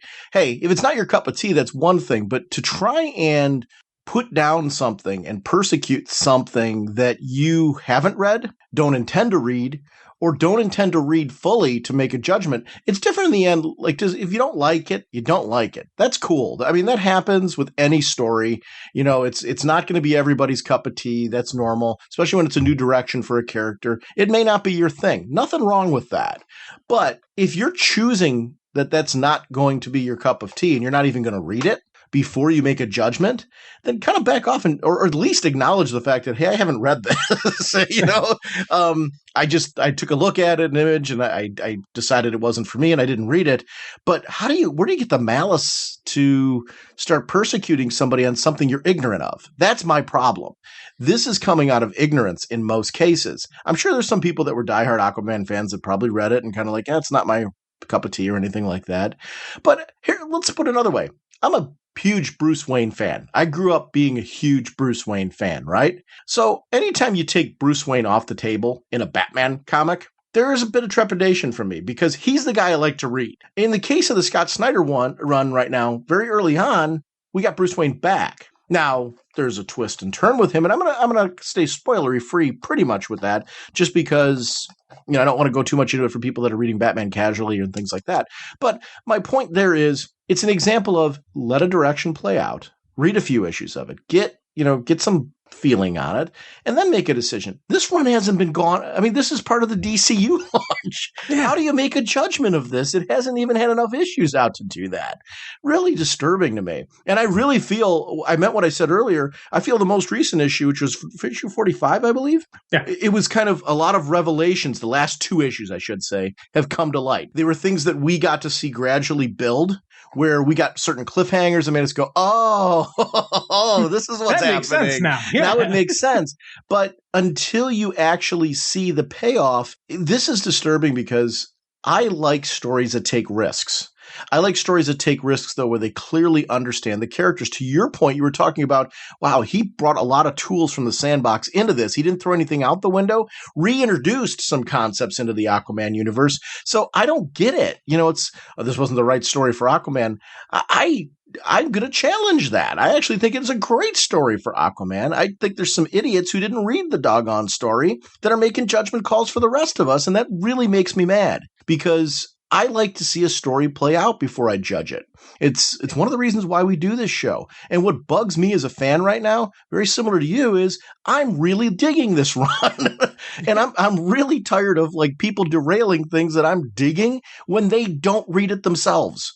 That's my issue. If you're reading it and you don't like it, I respect the ability to agree to disagree. And at least you're coming at it from a sense of knowledge. And you know what? You have a right to say that. I 100% agree with that right. But on the flip side, if you have not read something, or if you're choosing to only give it a cursory read, like I just read the first issue of it, not my cup of tea, walk away, you are not an expert. And to persecute a writer for that is crazy nuts. It's just crazy, crazy nuts. And it makes me sad because many times on the show lately, I've been referencing, and I firmly believe this, there is a positive change in the internet, and a lot of it's coming from really great comic fans. I reference our own community with it, but it's not exclusive to us. There's a lot of just great pop culture community sites out there where people are really digging things and talking about what they're digging. And even when they're critical, they're coming at it from a balanced, rational standpoint where it's open dialogue. It's not this kind of snarky nonsense. This stuff really burns me up. It really, really does. If there's something you want to see me get negative, it's about this stuff. It's, not giving a writer a chance to play out their storyline. This is Green Lantern Lost Army. I would dig in that baby. Being, shrunk down a little bit, that bugs me too. So I don't know. It's, this is the kind of stuff that I really get irritated with because it's quality direction, quality risk taking, which I think gets you excited about a book. I think DC's taking some really interesting risks right now on some of their characters, and they're paying off for me. I'm finding that I'm fascinated by the direction of these characters because they haven't lost the character at the core. I don't know how you can be reading this Cullen Bunn run of Aquaman and feel we've lost Arthur at the core. We haven't. Or Orin, however you want to refer to him. We have not lost the character at the core. And it's a very interesting story and direction because of it. And I do feel what I said, last 2 issues have been really big payoffs where you go, oh, this is the connecting thread. This is what's going on there. And I prefer that. I like to get that gradually. I don't know, just really was upsetting. And I really appreciate the phone call in because I was not aware this was going on. I'm kind of naive to some of that stuff just because, my focus is, we talk a lot on the show lately about time, and time is a big factor for us.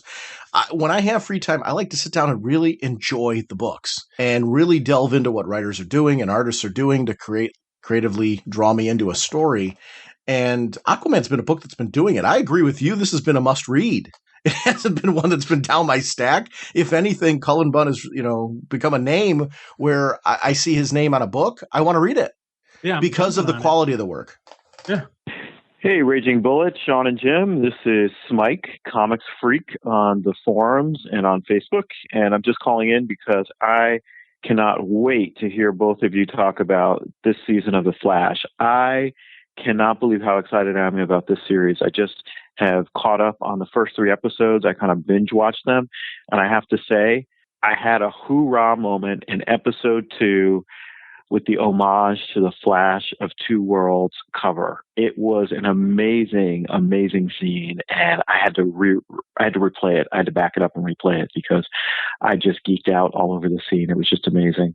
I'm loving the characterization. I'm loving the new characters they're introducing this season. I'm really liking all the possibilities that have opened up with the multiverse in the Flash. It's just an incredible show, and it just keeps getting better and better. In addition, I've really enjoyed your last couple of episodes of Raging Bullets. My phone was really messed up in the spring, early summer, and I was spending some time getting caught up, and I finally got caught up, and so I'm now up to date with all the former podcasts. And you guys have been doing some amazing work covering comics. I'm very excited about the changes at DC right now. I'm really enjoying Batgirl and Batman more than I ever have.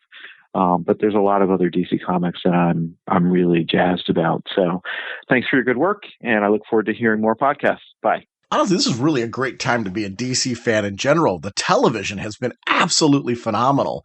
I love the balance that the TV has of throwing in the right amount of comic book while doing original things for television that make sense for that medium. I think that balance is really important because, it's great that I can read the Flash comic right now. And because he's talking about the Flash, and he's right, there's some iconic moments in that Flash sequence where I'm just kind of like, yes, thank you for pulling that straight out of comics. And I like when they do that. I like that they don't overdo that, though, also, because I think those moments have a lot more meaning when they're done judiciously and done really, really well, like in the case in point he's mentioning. I mean, that stuff's great. Well, one of the, I believe, executive producers from the episodes he's referring to was Jeff Johns. Mm-hmm. So he was in on that as well. So, so I think, whenever you get, because that's one thing the TV show really gets. They understand the comic book universe. They understand the comic book fans. They understand they know they have non-comic book readers, but they also know they have those comic book readers who are going, oh, I remember saying that. Yeah, we're just doing the little geek out moments that we notice and we love. And it's funny. That's one of those, the Flash of the Two Worlds, the JLA, JSA crossover, that whole event. That wasn't, I didn't read that when it first came out. I read that because of the show, because of people talking about it, people talking about just how iconic it was. So that's something that's, is just this truly, we throw out the word iconic a lot in comic books and when we're talking about it, but some of those sequences, some of those images, some of those covers are true iconic stuff. And it's, I'm glad that they're showing the respect to the original medium, but they're not, just retelling that story. They're putting their own spins on it. This version of Jay Garrick, I absolutely love. I think he's, there's a lot of potential to have for this character. Everything they're doing with Cisco has me, kind of chuckling. Just the couple moments, when he's like, I kind of get this little vibe, and then I see something. I'm like, yeah, I cheered at that point. Mm-hmm. There's just been some great moments in Flash as well as in Arrow that just have me hoorahing. Yeah, with Supergirl being out now, Gotham being out now, there's a lot of just really great television. iZombie is a great program coming from the DC family. I saw a preview image for Preacher, which I didn't see much more other than that. I've been buying the seasons of these shows, though, on iTunes after the fact. And I like the extras. Like they'll have like little extra behind the scenes stuff and things like that. And these shows, this is a testament to how good these shows are. I'm not really big on watching extras. I just like to watch the show content. I'm talking about like documentaries and different things like that go along with it. With the comic book stuff, when it's really good, I do. I watch all those extras. I watch the little documentaries because they'll give, I do it with the DC original animated features as well. I'll watch the extras because I love the quality of the material. I like seeing how it was made, the philosophies behind it, who the writers were that were involved. In the case of the crew doing all the DC shows, when you take a look at the writers and the acting talent, everybody in the production understands comics and understands that these characters are important to comic book fans, also understands that there's a general audience that you want to play up to, and strives to find that balance. And I think it does a really, really good job of it. These shows are all great gateways. I've referenced on the show times before that my father and my brother watched Gotham. Growing up with a comic book fan as a son or a brother often is off-putting because of the fact that they sometimes you'll watch the stuff a little too much or read the stuff a little too much. And, I think that is not necessarily the best gateway to it. They started watching Gotham because it looked like great crime drama. And they actually approached me first saying, hey, we're watching Gotham. How much of that is, comic book related? And it's fun to talk with them about it because the show's so well done and so well written that I think it just has mass appeal. I just really like that that's where the TV's at right now. He's talking about the comics too, and how it's funny following up from the previous phone call. I really agree. I think DC's doing some interesting things with their characters. I think the Superman stuff's outstanding. Stuff in the Bat books is really great. I'm loving Aquaman, Green Lantern, Flash, Green Arrow. All the mainstay characters. Wonder Woman's direction's really outstanding. They're doing a lot of really cool things. Batgirl references. That was an example. Here's a great example. Actually, this is a good time to compare this to Aquaman. Batgirl's when originally kicked off, I was a big fan of Gail Simone's direction, where the character was at. There was a maturity to the character that I think had changed in this run. Or so I assumed. As this run's gone on, and we've seen that Barbara was just going through like a midlife crisis. As the series has developed and we've seen Barbara kind of fit into her new status quo, she's become a lot more Barbara. And I've seen the character go through a life transition instead of it being a complete lack of understanding of the previous direction. And one of the things that I really appreciate about the current creative team is they didn't throw any of the previous direction out the window. It's all here. They've kept supporting cast. They've kept the history of this series since it kicked off in the New 52 to the point where I couldn't agree with them more. I think Batgirl's a phenomenal book now, but it was a book I was uneasy with during the initial few issues because the characters seemed to be skewing a bit young to me, and I felt that was a bit jarring until I started to read and understand the direction that I found that I'm really loving the book. But that book took me a little while to get used to. So it's a case in point as far as giving things a chance, really, wrapping your head around what a writer's trying to do before judging it. Now, in the end, that may not be your cup of tea, and that's okay. But man, DC's taking some interesting risks right now, and I find myself jumping each week to my comics, and I'm having a lot of trouble deciding what book to read first. That's a good sign to me. When I'm literally, we got Vertigo coming out with new titles. We got the whole DC Universe line that's coming out with really good stuff. I'm having trouble deciding what book to read first when I pull open my stack each week. And I love that that's an issue because I'm having that problem because of quality. And the fact that there's so much quantity of quality each week in my estimation of what's coming out. So I was really glad that he called in and specifically was talking about how much he's enjoying the direction of some of his books. Oh, my brother, testify. Isn't that a big problem you have when you read, though, Jim? It's like, which book should I read first? Oh God, yeah, it was funny because I've been just sitting back here, just listening to you go and just kind of nodding my head, saying yes, yes, yes. And I was so glad you when you started going through about just the direction and you threw out your Batgirl comments because I was getting ready to jump on that if you weren't going to say it, because that right there is a prime example of what is a difference from what was previously done, that you got to get the groove up. And once we got the groove of Barbara, once we got the groove of everything, we saw, hey, this is a great Barbara story. And I love it every time. Whenever we review Batgirl, we talk about it. You always comment, or whenever you see her new costume, you're like, I'm really liking the costume now, because you were so anti the costume when it first came up. But you're like, hey, let's just see where this goes. And now she's got a really cool personalized look. And it's one of those things that we as comic book readers, we have to, just kind of take those moments and just let the creative team do their thing. Let them tell the story they want to tell the story. That way we can see exactly see where this is going. In the end, if you don't like it, hey, that's cool. That's your opinion. Everybody's got them. But, I love them. So happy that the Batgirl team was able to completely tell their story the way they wanted to. And we're getting some great stuff out of her now that, especially the most recent stuff with Dick Grayson being back in, Gotham and being alive. And then the crossovers in Batman and Robin Eternal, just all the different interactions made everything that came before it going on currently, and then, the present stuff, it's all relevant and all matters. And I'm excited for just this universe. Again, I always worry with change. I like things the way they are, but you know what? Change is inevitable, and change can be a good thing. So let's see where some of these new titles go, see where the current titles are going. It's, we've got, some major changes in Bat and Superman status, but we're still getting great Batman and great Superman stories. We're still getting great Green Lantern stories, even though we've got this massive, change in the Green Lantern Corps. There's massive changes, but you still get these, this entertainment, and I'm very happy where things are going right now. I've been reading Barbara Gordon in comics since the 70s. The Batman family, those giant issues, featured Batgirl and Robin quite often in the series, either in solo stories or as in partner and team ups together. I grew up, the 66 Batman show was obviously my gateway into comics. I've been a fan since my childhood of Batman comics and the characters. Batgirl's one of them, though. So I guess this is a perfect, kind of stereo commentary to what was going on with Aquaman right now. This is a character I've read since my childhood, Barbara Gordon. So when the story change came out with her, and the new costume and the new direction with her, I was uneasy at first. I really was. And you're referencing the point I didn't like the costume at first. Absolutely, I didn't like the costume at first. Now I bought a statue of it. They did that DC Direct one.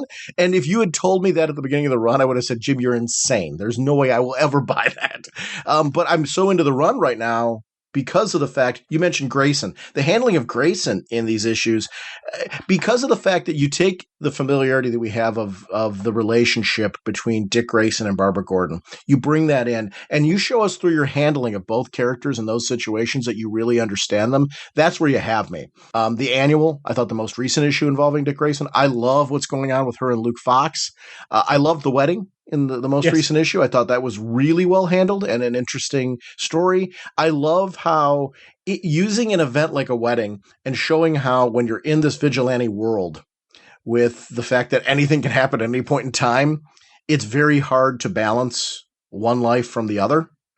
Because we always talk about how the fact that being a vigilante is a full-time job. How do you have time for then another job and marriage? In a relationship, I should say, not in marriage, but in a relationship in this particular case. How do you make all those things work and friendships and all that? I like when books address that and do it with a balance where you still keep high action and excitement. And Batgirl's a book that's doing that, but it's a book that initially I needed to give a chance to. Imagine if we bashed it at the beginning and just gone, oh, this is god awful. I don't ever want to read this again. And we walked away. I wouldn't be in the place I'm in right now with Batgirl if I hadn't given it a chance. And that's the reason why I was so mad earlier at the whole Aquaman thing, because I did not know that was a thing. And it really bothers me when it's a book that I'm digging the direction of that I feel has done the opposite of lost the character. I think it has showcased nothing but an understanding of the character, especially if you're reading the most recent issues. I don't get it. I really do not get it.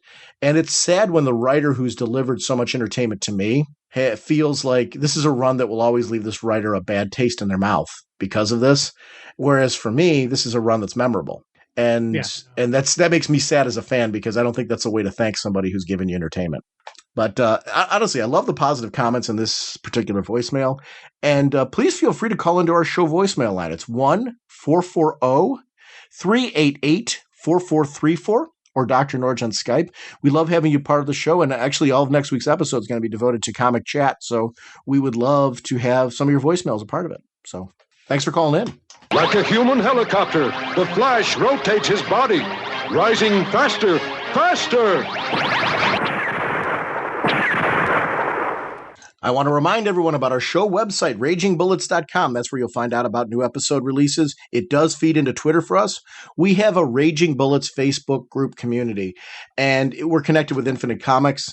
The community, I've shouted it out so many times. If you're not a fan of Facebook communities, I do want to encourage people. You have a lot more control over those than people think.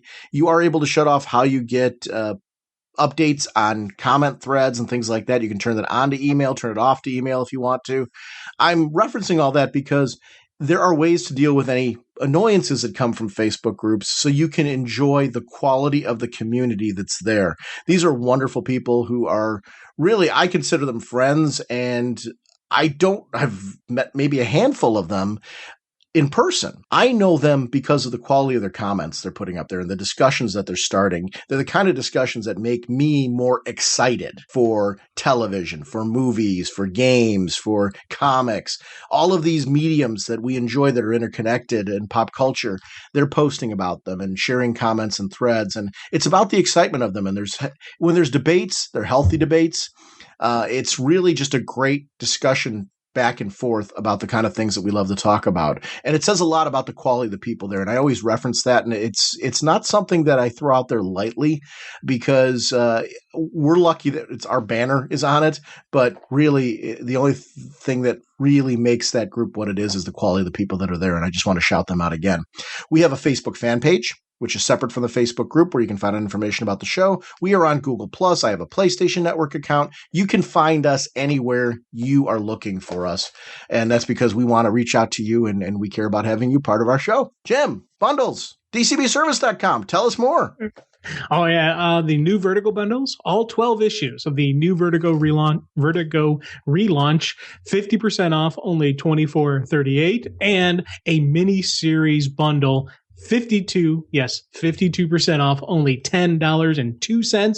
And that gives you Green Lantern Corps, Edge of Oblivion, Legends of Wonder Woman, Poison Ivy, Circle of Life and Death, Suicide Squad, Most Wanted, Swamp Thing, Injustice, Gods Among Us Year 5, all that. Only $10. Come on, 52% off. Thank you, DCBS. Over at InStockTrades.com, I want to shout out a couple things I didn't before. Last episode, I talked about the Superman Warriors hardcover. There is a Wonder Woman Warriors hardcover. I missed this one too. This is one I'm going to be grabbing. It's 25% off, only $18.74. I like these collections that are set in certain eras because you mentioned actually in one of the voicemails about how you heard about the Flash of Two Worlds story, and that was something that you wanted to read because of it. I didn't read a lot of the comics set in the Warriors. I'm very interested in them. I like that we're now getting a couple hardcovers set in that era. And I'm gonna order the Superman one. I'm gonna order the Wonder Woman one. I want these books because I want to read about these eras. Batman Legends of the Dark Knight trade paperback volume 5 is out. 45% off, only $9.34. If you did not read the Legends of the Dark Knight series, it is some of the best Batman stories around. It was the series. If you're not familiar with it, it was a bunch of mini-series and a main series. So what would happen is there would be a 4, 5, 6, sometimes more, and sometimes done in 1 or 2 story done by great creators, great artists who just wanted to tell great Batman stories. They didn't have to be in continuity. Some of them were, some of them weren't. And that was the great thing about it. It really was about developing and sharing great Batman stories. Some of those stories, though, because they were so good, did lead to pivotal events in the life of Batman that we still reference today. For example, Venom. The Batman Venom story that was in Legends of the Dark Knight, the series, led to Bane and led to, his whole use of Venom and things like that. But we got to see Batman go through dealing with this drug. There are pivotal events that have happened in the Legends of the Dark Knight series, which is why I reference those trade paperbacks as they come out. Great stories, great creators. It's a chance to see very different takes on Batman that really just make a mark. So highest possible recommendation for that series as well. If you haven't read any of that, collect it in the trade paperback form. It's a great way to catch up on something you may have missed first time around. Jim, our next episode, we're going to talk comics, and we're going to be talking over the week about what we're going to discuss. But we will be doing some more of the Vertigo #1s. We'll be catching up on some of our favorite series. So we'll be back with that. Please call in on the voicemail line if there's things going on in our comics right now that you want to chat about and discuss, that you'd like to have a part of that show. But we will be back next week with lots of comic chat. We will see you then. Bye! On November 13th, Sean Whalen was asked to stop constantly talking about comic books. That request came from his wife. Deep down, he knew she was right, but he also knew that someday he would find someone that would talk to him. With nowhere else to go, he appeared at the home of his childhood friend Jim Segulin. Sometime earlier, Segulin's boss had requested that he shut up about his comic books and never speak of them again. Can two grown men put out a DC Comics podcast without driving each other crazy? It's Raging Bullets, the DC Comics fan podcast.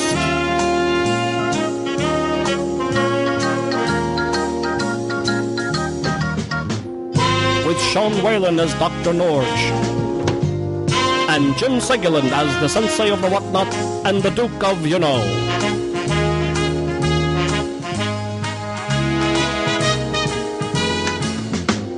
It's a spoiler podcast, so they will go in depth into the plotline, story twists, and whatnot of the comics they are reviewing. So if you haven't read the books, you may want to come back later so you may better enjoy the show.